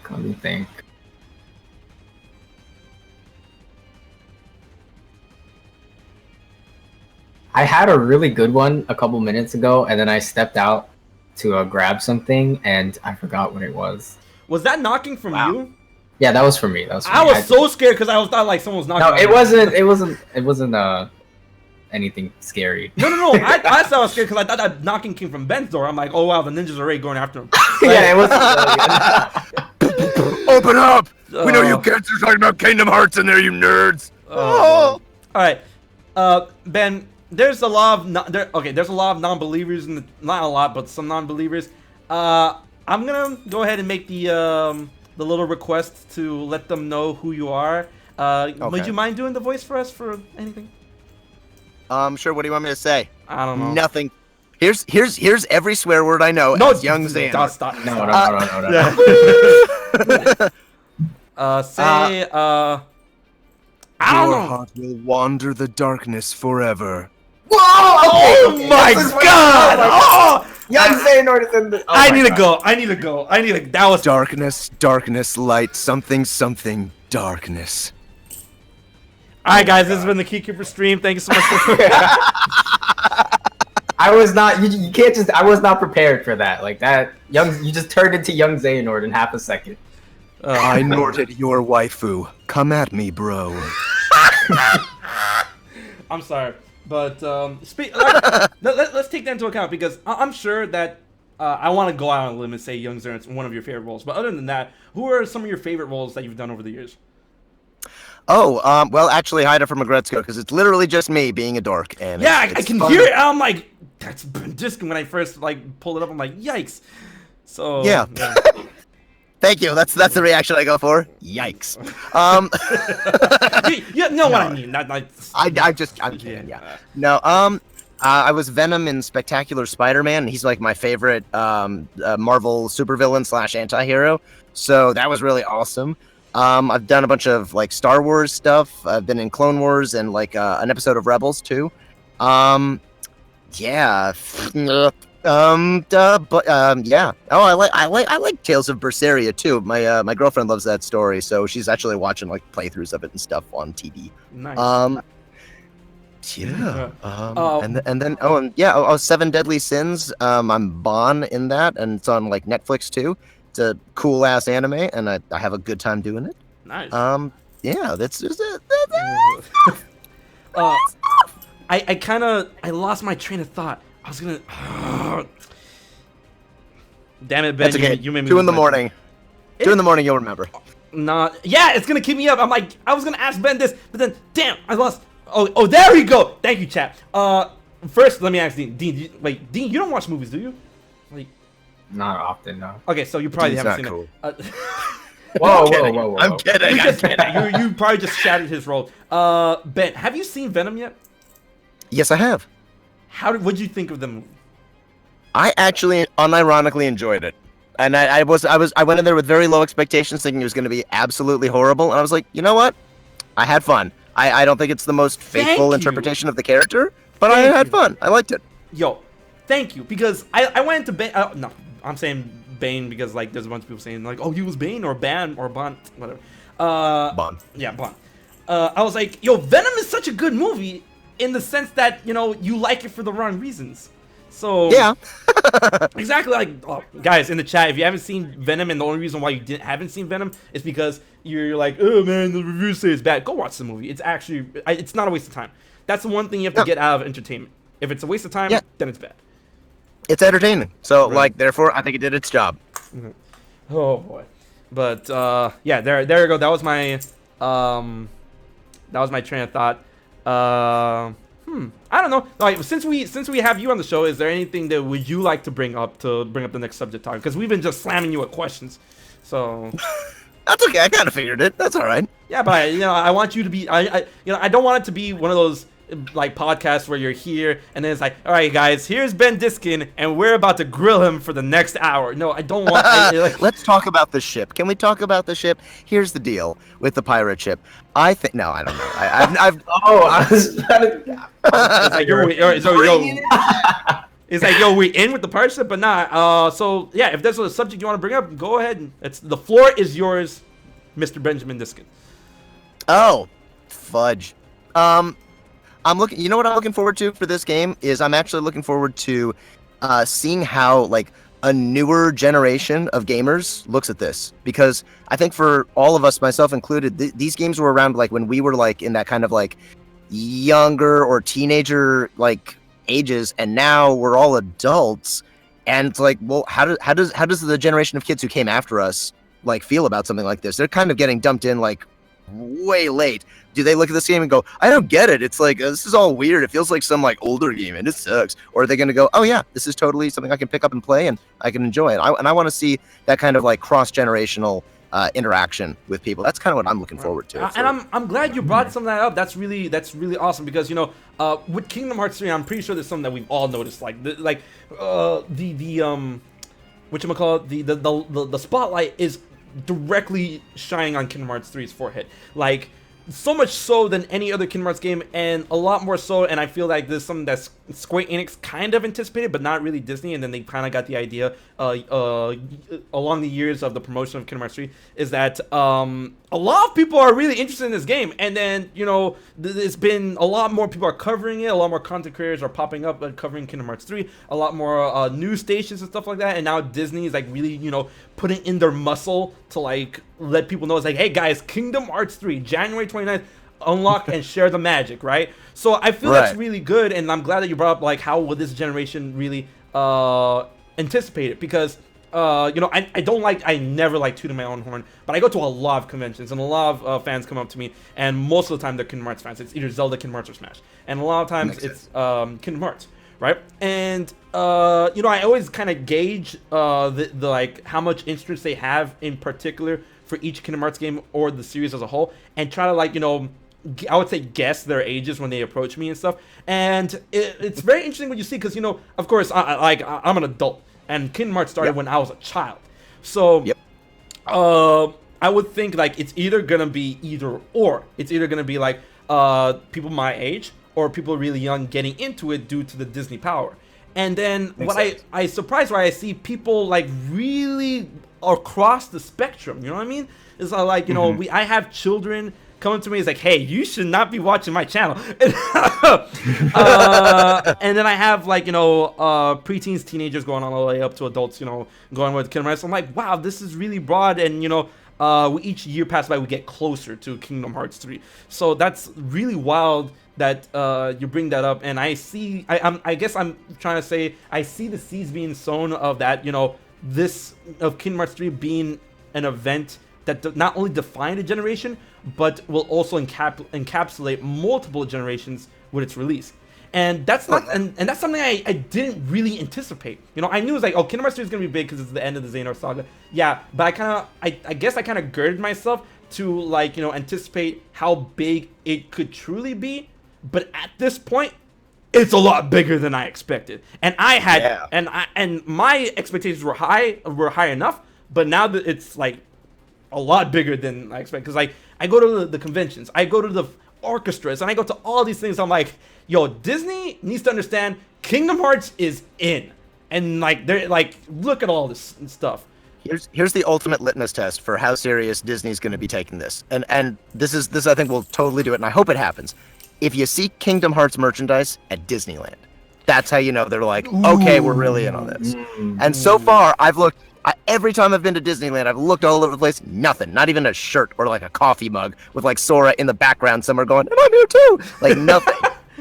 So like, you know what? If that happens, then you know, okay, Disney's really seriously putting some massive might behind it. And I hope they do. Because I think it's clearly, I mean, it's literally an ad campaign for like all of their classic movies. It's basically what it is. Like, do you like these things? Well, why don't you watch the real movie? You think Mulan is good in this? Like, you know. Exactly. Yeah. And you know what's one thing I would love? Like Disney, if you're watching, like I know the mouse always has eyeballs on us, but like if you're watching, listen to me, alright? Disneyland, you know that nice big store that always has like Huey, Dewey, and Louie on the front, and then Stitch is like spitting water on you and stuff, whatever. That store, take a whole section and like either dedicate it to Kingdom Hearts or make a whole wall of just Keyblades. I promise you. Oh, there you go. I promise you, you will make so much bank. Yo, I don't care who you need to partner with, just make a Keyblade of like, have like Kingdom Hearts 1 era Keyblade section, Kingdom Hearts 2 era Keyblade section, make them all out of foam. I promise you, that thing will be sold out every other day on the day. Yeah, there would be kids like going around Disneyland holding Keyblades, and there would be adults also holding Keyblades all over Disneyland. Yeah. People would be like, dude, that's so cool. Yeah, it's a key, it's a sword, it's like, you know, come on, it's Disney. Like, bro. You know, and that's one thing that people have been talking about and complaining about over the years, that, you know, Disney as a whole don't really, you know, put as much dedication as everyone feels they should be in Kingdom Hearts, or that they don't have enough representation in the parks. You know, of course, Disney does a lot to. I'm not trying to like, you know, clown on what Disney does for Kingdom Hearts, because over the years for Kingdom Hearts they've done a lot. They've gotten all these great voice actors to voice their original characters, and of course they brought back a lot, not all, but a lot of the original voice characters in order to, you know, drive it home that like this is Disney. You know, we have the original voice actor for Aladdin, we have the original voice actor for Hades and stuff like that. Like, it really drives it home. It's like, wow, this is Disney, you know. Of course, there are certain people that get too expensive that they can't get back, like Danny DeVito as Phil, so things like that. And, you know, they really go out a lot, but then when it comes to the promotional side of things and, like, the supplemental side of things, they haven't really done a lot until now. So that I'm like, okay, y'all are getting the picture, which is good. You know. Yeah, I'm really, really happy that lately I feel like every other day I wake up and I see some announcement for some new Kingdom Hearts merch with these little figurines and like pencil erasers and the craziest things for Kingdom Hearts. I'm seeing a new announcement every day, mainly centering around Kingdom Hearts 3, but a lot of it is general Kingdom Hearts. And if you were here five years ago, even maybe 10 is a bit far, but 5 years ago, you had to search, you had to scavenge to find Kingdom Hearts merchandise. Now I can walk into my local Target and I will find a little aisle of Speaking of which, Hearts, I gotta go to Target because whatever. they got them patches for my jacket. I need to go to Target and get those, man. Like what? Speaking of merch, yo Ben, when are you gonna hit him up? It's like, yo, where's my young Xehanort Funko? Like, Venus is getting one. Come on, like, where's the young Xehanort? Yeah, where's the young Xehanort merch? Yeah, dude, no, not even just Xehanort. Like, of course, young Xehanort, you leading the way, but I mean, like, where's the Xehanort merch? Like, come on, this guy's the villain. I don't know if they would do that. Like, I feel like it's almost like the anti-Disney like part of the game. I wonder if they would be like, yeah, let's stay away from the scary-looking evil elf guy, right? Voiced by Leonard Nimoy. Let's maybe kind of back away from that. So I don't. We asked for young Xehanort. We asked for Xehanort stuff. It's like, yo, give us some young Xehanort stuff. It's like, nah, here's another Maleficent plushie. I'm like, what? Well, they own her. They own Maleficent. Yeah, I know, but I mean, like, bro, like, Sleeping Beauty came out when? 1950. Let me see if I can get this. 1953. Did I get it? Please let me tell. Dang, I want to say 1950. Please let me see if I get that right. Sleeping Beauty. Come on. 59, damn it. Fail. Yeah, rip. Part of your world. Fail. Yikes. But, now, since we're talking about Disney, what's your favorite Disney film? Tread lightly. Oh, no, well, it's Zootopia. Period. Alright. I rock with that. Alright. I love that movie. I've seen it like 30 plus times. I don't know why. I just think it's really awesome. No, that movie was too good. And it came out like, oh my god, that movie. You know, it was 2016? Yeah. When I saw that movie, I was like, you know, okay, Zootopia is gonna be another like hanky-panky anthropomorphic animal movie, whatever. And I've seen these before. I watched the movie, I'm like, wow, this is a great movie. Whoa. Yeah. I saw it. They did a good job. They did, man. Yo, Disney movies. It's never gonna be a Kingdom Hearts 3, is it? Oh, nah. God. It's too late, isn't it? Definitely. From what I've read, the cutoff movie was Big Hero 6, and that came out 2014. Oh, yeah. So, wow. Wait, so is that why, like a couple months ago on Twitter, you had this this thing going on where you were like an animal? Do you remember? Yeah, you were like a oh, you didn't watch a Gritzicle. He voiced a character in a yeah, no, yeah. That's a character I play. That's what that is. Yeah. That's okay. It's a really adorable and hilarious anime that you need to watch. It's on Netflix right now. Everyone go watch Gritzicle. Watch it in dub. So it's really funny. It's based off a character that's in the same lineup as Hello Kitty, but like her deal was that she's a red panda and she's like a 22-year-old office worker that deals with a lot of she deals with a lot of she deals with a lot of crap, let's say that, in her daily life, right? And the way she lets out is that she goes to a karaoke bar at the night and just lets it out full metal style. Like she just like she goes in. So that's basically the story, and then the whole story is all like her balancing those two kind of identities and stuff. And then Haida is her main love interest, who's a hyena who works at her office, and that's played by Ben Diskin. So yeah, 25. Sorry, yeah. So what was I gonna say? All right, so you said Zootopia. Dean, what's your favorite Disney film again? I swear to God, if you say Mulan again, I'm gonna lose it. Why would I say Mulan? Wait, what's the problem with Mulan? No, Mulan is great, but like, I feel that a lot of aspects of that movie is kind of overrated. How you think that Be a Man is the best Disney song ever when it's not. So whoa, Be a Man is definitely the best Disney song of all time, objectively. Ben, help me, please. What do you think, Ben? Here's why. Be a Man is the greatest song of all time because it's sung by Donny Osmond, who is like not this giant killer. Yes, that's why it's so funny. I love that. I think that song is hilarious and it's extremely quotable. I lost. My favorite. That's a good word to hear. My favorite. Shut up. My favorite Disney movie. It's Aladdin, And if it wasn't for Aladdin, it would definitely be Hunchback of Notre Dame. That movie is so good, and it's that movie is great. Right, and it's underrated. Like people sleep on Quasimodo. Like, oh my god, I'm so mad. Guys, don't sleep on my boy Quasimodo, man. That movie has the best Disney song out there. That's the best Disney song of all time. That's fair. Oh, approval. But yeah, Lion King is great. I'm really excited for that. Here's a cool question. Yeah, my favorite would be Tarzan.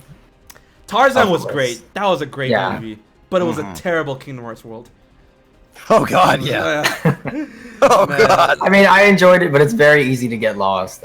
Like much of Kingdom Hearts 1, but Deep Jungle was where a lot of people, their frustration just boiled up. Because platforming sucks in Kingdom Hearts 1.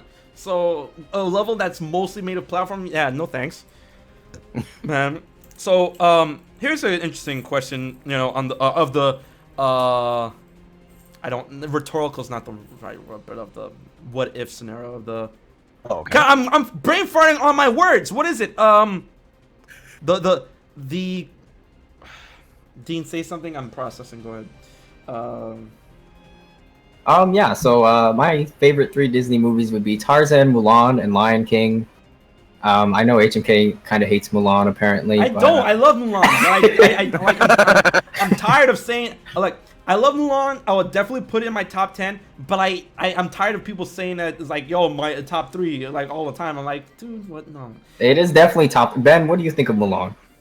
Mulan's good. I like it. It's a solid movie. I mean, I've never been one of those guys who's like, oh, Mulan's amazing, but I don't hate it. It's good. Thank you. I don't hate it. It's just that, like, you know, there's better movies. Now let me tell you something. Mulan 2, that's the money shot right there. That's amazing. Oh God! I mean, just Wait, did you really like that? Wait, are you being serious? No, of course not. No. We have some weirdos where it's all like, yo, man, Return of Jafar is lit. I'm like, what are you smoking? Like, bro, what? Okay, so I would watch Return of Jafar over Mulan 2 like any day of the week. I'm sorry. No, hands down the best, not the best. Hands down the worst Disney sequel of all time, and I will literally put on gloves and fight anyone who disagrees with me. The worst, hands down, the worst Part 2 Disney movie of all time is Hunchback of Notre Dame. And my God! Pissed off about that. That thing was filth. Oh my God! I tried to watch as soon as he got into "It's the Loveliest Love Day of Lovedom" song. I was like, no, I'm out. I can't. Done. No, I've never finished watching that movie because I could not get past that part. No. Quasimodo, when they were singing the songs like Quasimodo's in la la la la la la la la la la la, I'm like, and the budget was shit. No. Don't get me wrong. I hate Return of Jafar, but King of Thieves is hands down the best Disney straight to VHS movie of all time. I'm gonna disagree. I would say Lilo and Stitch 2 is actually pretty good. It's not necessary, but it's pretty good. That doesn't count. Why doesn't that count? Oh, because of DVD? Come on. No, not because of DVD. It's because that movie had budget. So, like, that movie had a budget. That didn't. Man, because that, like, when I saw Lilo and Stitch 2, and I love Lilo and Stitch 2. When I saw that movie, I'm like, this movie looks like it belonged in theaters. You know what I mean? Yeah. So, yeah, no, it totally does. Yeah, so that's why I'm like, that doesn't count because I'm pretty like the studio behind. Let me find out. The studio behind Lilo and Stitch 2 was like a legit studio because the studio behind Aladdin, the Aladdin sequels was the same. Was the Burbank TV show one, right? Yeah, the one in Burbank. Yeah, I think. Yeah. Lilo Stitch 2. Switch has a glitch. Oh wow! Wait. Okay, no. Okay, so apparently Disney Toons actually did make it. Then why did it look so good? They probably had a budget. Yeah, they probably was like, yo, we're gonna like Lilo and Stitch is lit. We're gonna need you to like get this movie rolling. Yeah, and Cinderella 3 is an amazing movie just because it doesn't take itself seriously. Have you ever seen Cinderella 3? You know, I've heard of it. I know it involves time travel, and it sounds ridiculous, but dude, I've never seen it. That movie is so wild. In Cinderella, it's Prince Charming, right? But like I think so. Yeah, he didn't really get a name. This man, Prince Charming in Cinderella, is a monster in this movie, but not monster in like, you know, he's a, like, ew. No, he's a monster in like a hilarious way. This man jumps out the window to get to Cinderella, like full on dives out the window. I'm like, what the? Dang. No, watch that movie. It's so good. Okay. You will have a great time, man. But what was I gonna say? Oh snap! You're lying. No way. Are we? Huh? Okay. What? A fan just hit me up saying that because technically this is a podcast concerning Kingdom Hearts 3, I put Kingdom Hearts 3 on the tagline of this stream, and because we've had such a concurrent, huge amount of people on this stream, Kingdom Hearts 3 actually got bumped up a bunch of the most watched Twitch things on Twitch. Yo, right on. Hey, so nice. Thank you all so much for the support. And now here's I'm rolling back to the question. I did not figure out the word I was gonna say, but if you had the chance to not really, because it's not reprised because you've never voiced one of those. If you had a chance to voice a certain Disney character for an upcoming film, cartoon, anything, what Disney character would you like to portray? Oh, boy. I mean, usually I like it when the original guy can come back. So yeah. But I guess if Chris Sanders is ever way too busy, I'd play Stitch again. I like that character. It's fun. So I'd say Stitch. that's kind of a cop-out answer. Wait. Yeah, You played Stitch before? Oh, there was an anime. It existed. Oh, And it I got- know what you're talking about. Wait, what? You were Stitch. Wow, Ben. Yeah. Ben. All right, Dean. Let me tell you the story. So I mean, Stitch is huge in Japan, so I guess Stitch. it makes No, sense. Stitch has been all over the place. Stitch has an anime in Japan, and Stitch has an anime in China. Yeah. Yeah, I'm Wow. Stitch in both of those. Yeah, and the Wow, what? Yeah, and the Stitch, the Stitch in the Japanese anime actually takes place years after Lilo and Stitch. There was an episode I watched where Lilo came back. It looked like Lilo came back, but it wasn't Lilo. It was Lilo's daughter. And then Yes. Lilo came back as an adult to meet up with Stitch, who was in Japan and was now with this other Japanese family.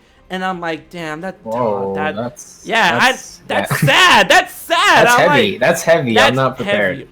So then now I'm like, Ben.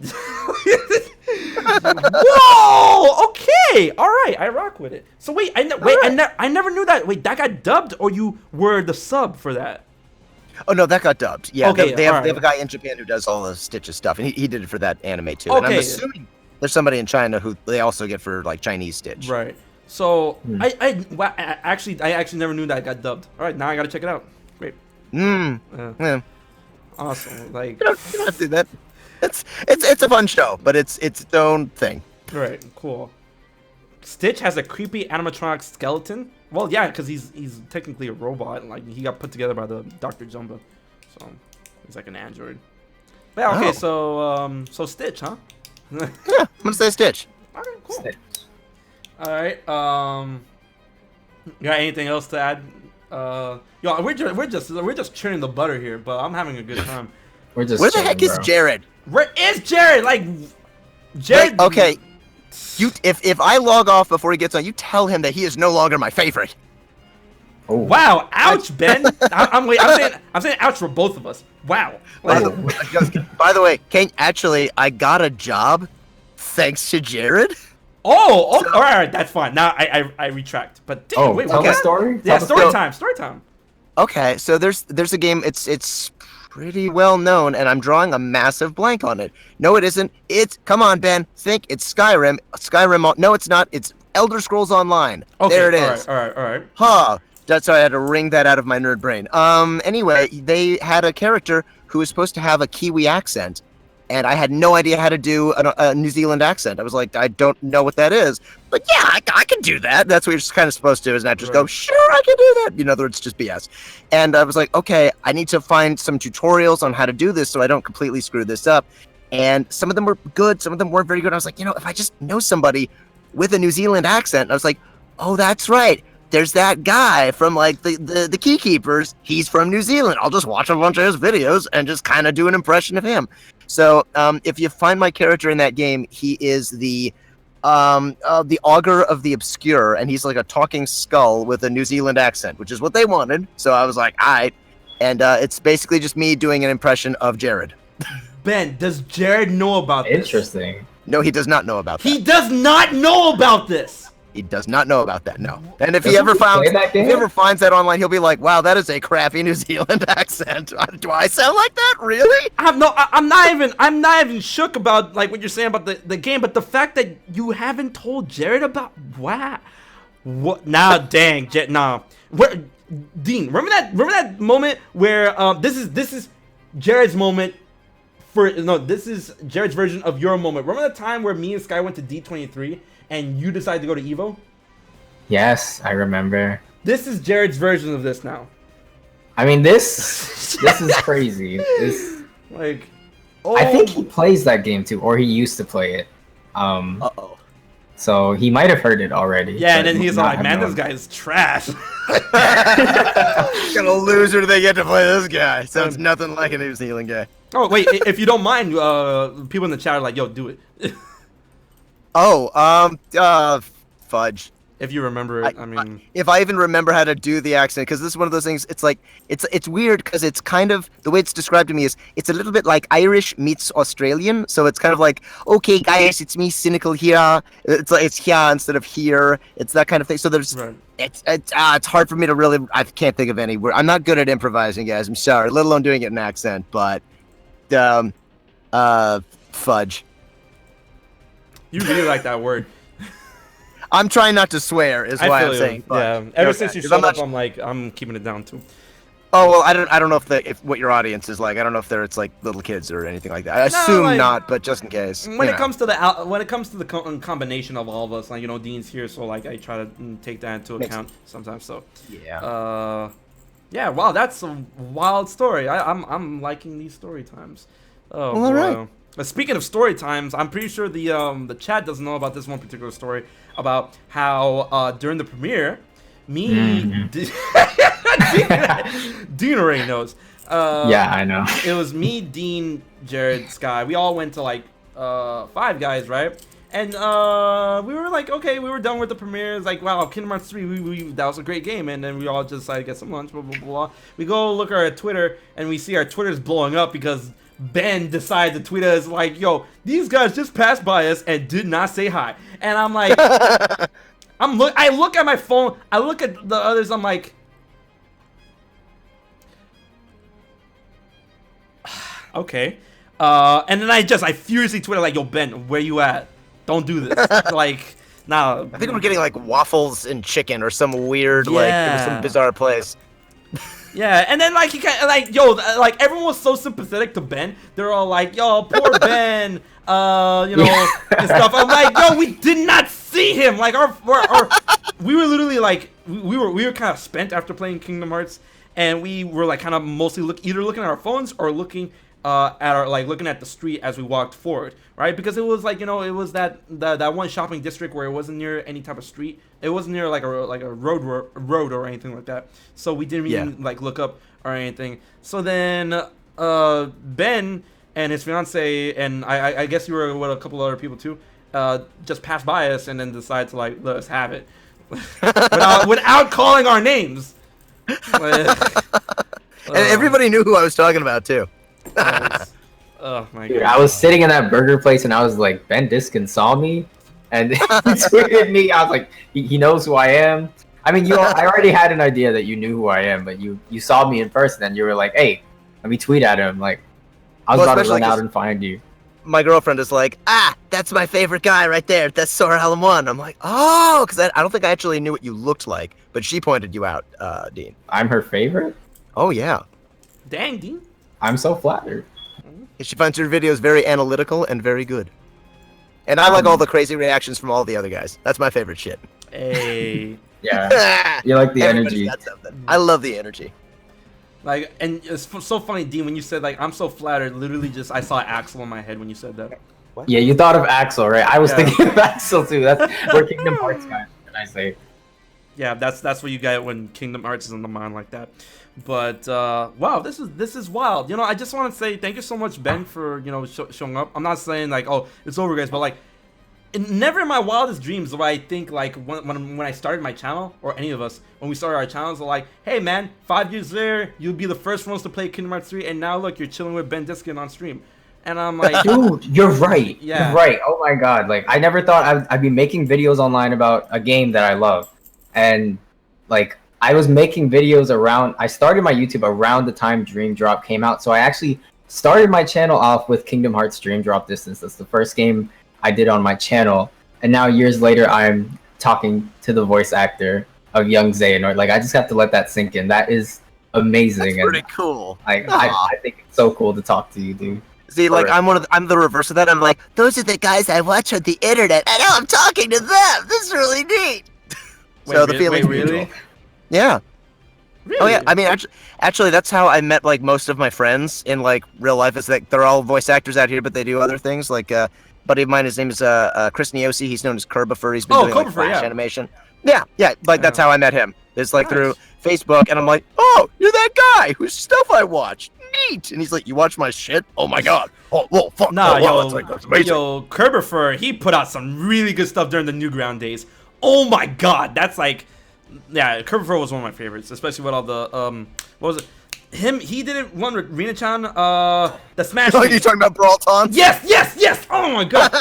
Oh, dude, Brawl Taunts, that was my jam. Oh my god. He would fucking kill you if he heard that. He's like, it's funny because like Brawl Taunts for him is like kryptonite. He's just like, oh, why does everybody bring up Brawl Taunts? I've done so much other stuff. God damn it. Oh. I saw his other stuff, but then like it was, man, Brawl Taunts was like, come on, that's Brawl Taunts. Like, dang. Oh boy. But yeah, back when I first started my Kingdom Hearts, when I started just my FYI, channel, yeah. FYI, Curb is apparently listening to this stream. No way! Wow. hey, Curb, you put out some awesome stuff. Keep doing what you do. And, and that's one thing I want to say about, because I don't want to go. I don't want to go and assume that, of course, back like. This is before the dawn of YouTube. This is like Newgrounds. I call it, like, when I say Newgrounds, I'm like, that's kind of proto YouTube for me. So back when I was watching Kerbifer's stuff, he was doing, that's what he was doing, and then I felt that he was trying to get in as a voice actor, and now he's there. You know what I mean? Right? Yeah, he's actually like in a lot of stuff. He's one of the leads in Osamatsu-san, the new dub for that. So like he's actually kind of blowing up, to be honest. Right, he's doing really well out here, and that's great. And I love seeing people like go from that to this. You know, like they worked towards that and they got to it. Another one of my friends, I don't know if you know him, Alejandro. I keep forgetting how to say his name. Yes, Kagi Films. Yeah, and Kagi, I love Kagi. And Kagi, he was a YouTuber, and now he's voicing Dragon Ball characters. He's like he's an original. Who's he voicing? He's an original Dragon Ball character named Shallot for the games. And I'm like, nice. And I'm like, damn, Kagi, look at you. So I feel that's so great that, like, we all kind of lie down our roads and we worked our hardest to like try to get to a certain part of that road. And a lot of us, we got there, and I felt that I got to where I want to be. And seeing other people get to where they want to be, just like, that's so awesome. That's so nice. And like. Cause I was giddy up when you brought up Kerbifer. I'm like, yo man, I watched it from Newgrounds, and look at him now. Like, what? Oh, that just was But back to the original point I was saying was that when I first started my YouTube channel, I didn't start with Kingdom Hearts stuff because I thought it wouldn't fly. But then one day I was just like, F it, whatever. Let me just do a Kingdom Hearts content because, like, it's one of the things I know. It's one of my favorite games of all time series. I feel like I'm very knowledgeable on it. Let's go. And my first one was my top 10 Kingdom Hearts characters, and that thing blew up to the point like at the time it was the one with the most. It was the top 10 Kingdom Hearts character list that had the most views, right? And that was at the time in 2012 when Dream Drop Distance came out, and I'm like, yo, so who's gonna be my top 10 Kingdom Hearts characters? And I'm like, man, this guy, Young Xehanort, he just showed up, but guess what? You get number 6. All right, and I'm like, and I owe a lot of that to your performance because I'm like, this guy's a monster. Like, oh my lord, Just Oh, you're nice. It's You know, okay. the weird thing about that is I had no idea what any of my lines meant, and nobody would tell me. So, honestly, I take no credit for any of the Kingdom Hearts Stream Drop Distance performance that I did. It's just like, okay, go Ben, up at the end of this line, down. Is that good? And they're like, yes. Ben, Move on. Yeah. Okay. I'm gonna tell you right now. I'm gonna tell you right now. I'm gonna tell you right now. I'm gonna tell you right now. Okay. What are you gonna tell me right now? You made that game. Your Aw. performance made that game for me. Oh, thank you. Cause when I was like Dream Drop Distance, Kingdom Hearts game on the 3DS. Okay, I mean like how. All right, let's see how this pans out, right? And I'm like, are we gonna get any new original characters? And then when they did the soft promotion for young Xehanort, and I'm like, okay, this guy kind of looks like a younger version of Terranort. So what is this? And then like of course you find out like, oh, this guy's young Xehanort. And then when I started hearing his roles, because I heard how he spoke before in Birth by Sleep, and I'm like, okay, that's David Gallagher, all right, but I can't really give my opinion on this character because that's all I heard. And I actually saw you as young Xehanort in motion, not only as a character but also as a boss. And I'm like, yo, this guy is wild. And I'm like, oh wait, I don't care, I'm gonna curse for a second. Oh wait, that's that fucker from Birth by Sleep. And then I'm like, yo. Only now you can actually technically beat him. Yeah, exactly. Yeah. And then Technically. man, oh my, because I saw the way he fought, and then I heard the song, and the song had the same coda from the mysterious unknown fight from Birth by Sleep. And then in the segment of that boss fight where he does the timestamp thing and then he starts busting out the two blue sabers, and I'm like, oh wait, that's that fucker. And I'm like, okay. And I'm like, all right. And then like I get to know more about him. I'm like, yo, this guy is awesome. This guy, and I'm like, yeah. So like you were definitely. I mean, of course, everyone here.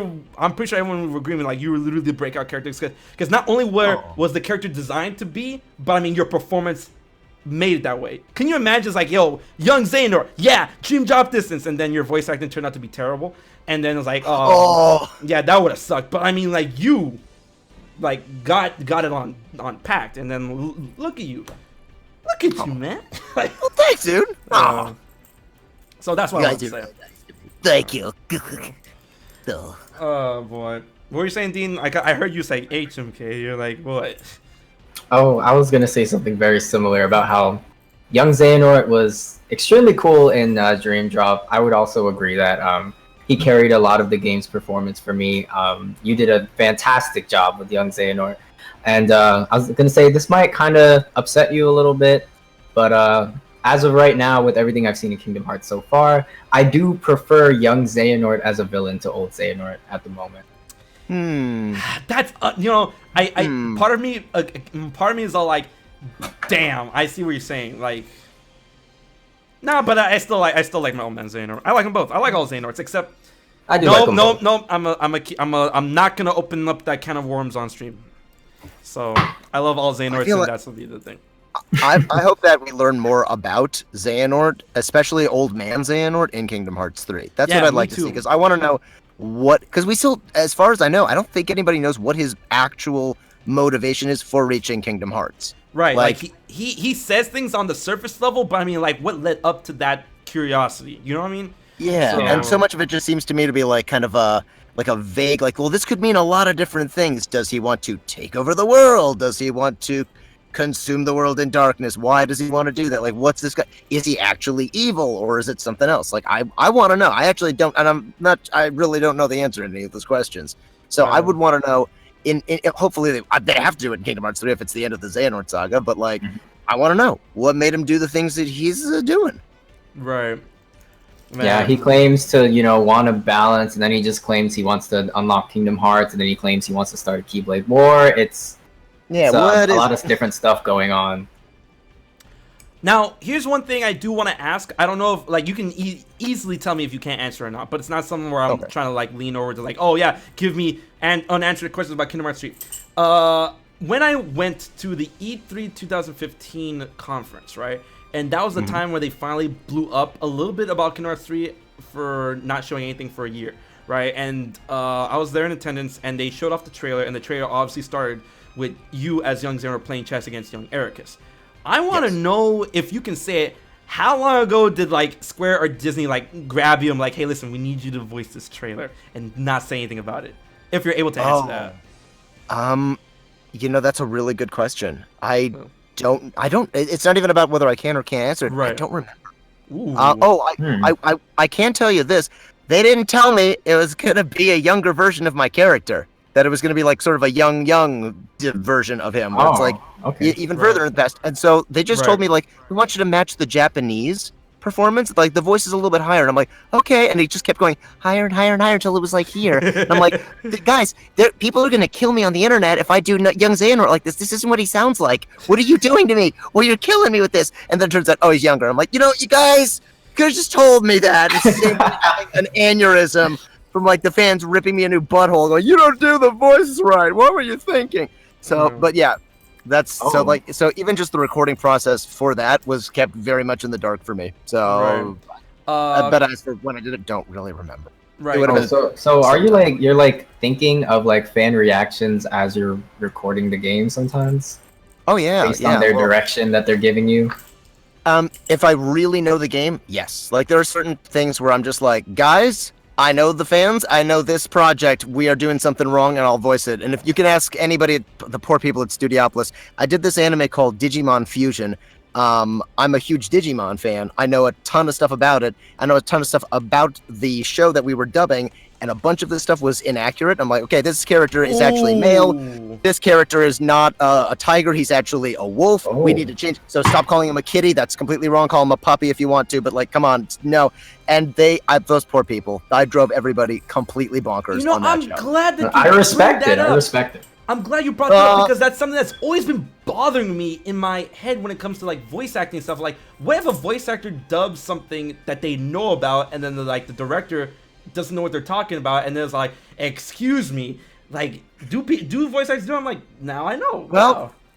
so sort of, but you're really not supposed to. That's like considered okay. massively bad form. Like basically, it's what the director wants is really how the project works. So sometimes you get with somebody. There's the team behind it's a video game series called Trails of Cold Steel. It's a Japanese RPG. The woman who did 1 and 2, basically she knows the entire Trails series like she has a Bible in her head, and she is wonderful. Her name's Brittany, and she keeps everything super freaking on point. It's amazing. And it's like, without that person, we would all be lost. We would just be taking shots in the dark. And at that point, you go, okay, hopefully somebody else can step up to the plate and they know what they're doing. And sometimes you get a Brittany. Sometimes you get somebody who doesn't know what the heck they're talking about, and they just go, I like this. And then you look like an idiot because everybody goes, how come you screwed that up? And you go, because the director wanted me to, but you can't really throw the director under the bus either. So it's like, I just thought that was a great move at the time. Sorry. Yeah, because, I feel bad sometimes because there's a lot of voice actors that are very capable and stuff, and when they do certain roles and it sounds either off or bad, and then you look at their track record and like, hey, wait, but this guy voiced this, what happened? And a lot of people's like, you gotta understand, man, sometimes they get a director that's not really that great. And one thing I do want to like throw out into the fire, and I don't care for saying this, is that Patricia Somerset is a great voice actress, right? She voiced Zelda in Breath of the Wild. So if you guys in the chat know what I'm talking about, you know what I'm gonna be driving at. Her performance in that game, I'm gonna say, leaves a lot to be desired. And I'm like, but I look at her voice roles, I'm like, but she's great. What happened? I'm like, it's probably the voice. It's probably the director. Like they decide to go one way when they should have gone another way, and I'm like, man. It's so hard to pinpoint. Anytime you see like a weak performance, like basically. The way you can look at it is this: if the actor has done a whole bunch of stuff and it's usually really good, and this is the one time when they're off, it could be the director, but there's a number of people. Like there's so many fingers stirring the soup, if you will. That is not the right. I don't know where I'm going with that, but you know what I mean. It's there's a producer. Sometimes there's a Japanese producer involved. Like there are people all over the place who ultimately make the final call about what they're going to go with. So it's hard to say like, this is clearly the director who did it, because it might have been a producer, it might have been an executive. It could have been somebody from Japan who literally doesn't speak English but heard some other performance and went, that's the good one, and it turns out that one is actually not that good.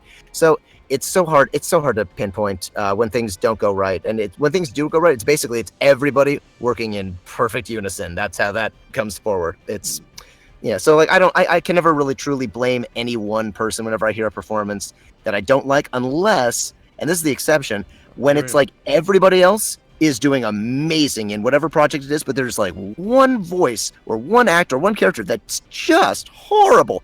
That's a bad actor. That's usually what that is. Oof. Yeah, that makes sense. That's Omega oof. I will not say who it is because I'm not going to start anything, but there is one actor, and this person has gotten considerably better in the Kingdom Hearts franchise as a whole, so anywhere from the original game all the way up till now, that when they were playing their character, I wanted to rip my hair out. It drove me completely nuts. Ooh!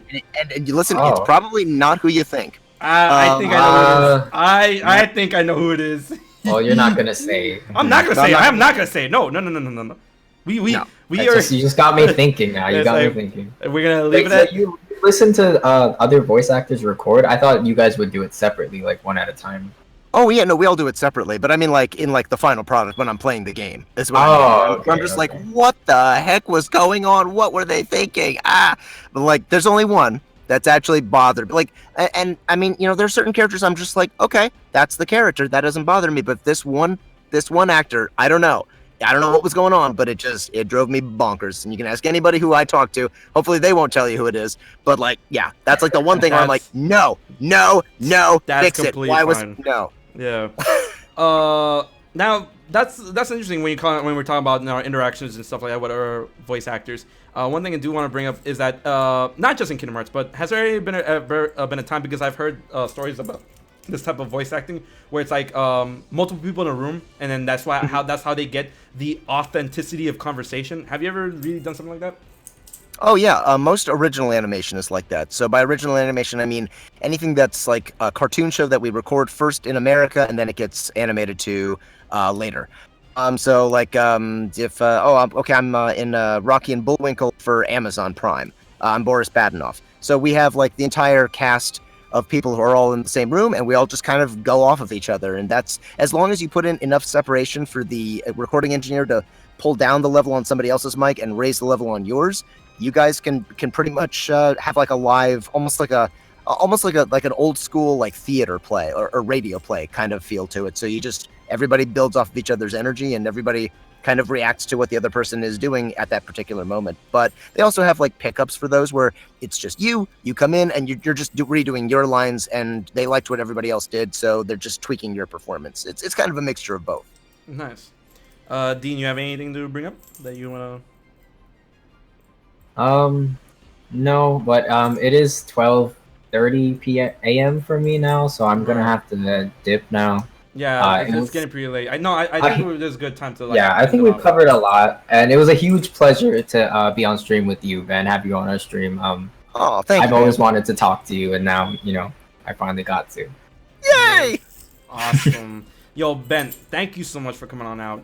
It really means my a lot. pleasure, guys. And I hope that everyone here on the chat enjoyed what you had to say. And it's been great. It's just been a really great pleasure. And guys, technically we are over the hour into midnight, so now we got 99 days left until worldwide release of Kingdom Hearts 3. Yeah, that's wild. I can't believe it. So guys, everyone, thank you so much for coming on out. We're gonna try and have more frequent streams when it comes to the key keepers and stuff. Maybe next time we'll actually get Jared. I have no idea what happened to him. Like, I really hope he's okay. I'm kind of getting worried. Yeah, me too. But I'm gonna try and find out tomorrow. Yo, he's probably gonna end up calling me tomorrow, and then he's like, "You guys talked to Ben," and I'm like, "Bro, we tried to get you, man. Don't even." Sorry, he was actually the first one that tried to get you. So like, yeah, I don't want to hear it. But it's been great, and of course, this has been HMK. Skyward Wing was out earlier, and Dean, you want to have the honors having this send off? I'm Soralum1, and this has been the Keykeeper stream. Ben, would you like to do a sign off? There does seem to be a big request in the chat for you to say "be gone." You don't have to, but if you would like to in young Xehanort's voice, it's up to you. This is the end of the stream. Be gone. Oh, that was so good. All right. All right, guys. Thank you all so much for coming out. We'll see you guys later. Bye.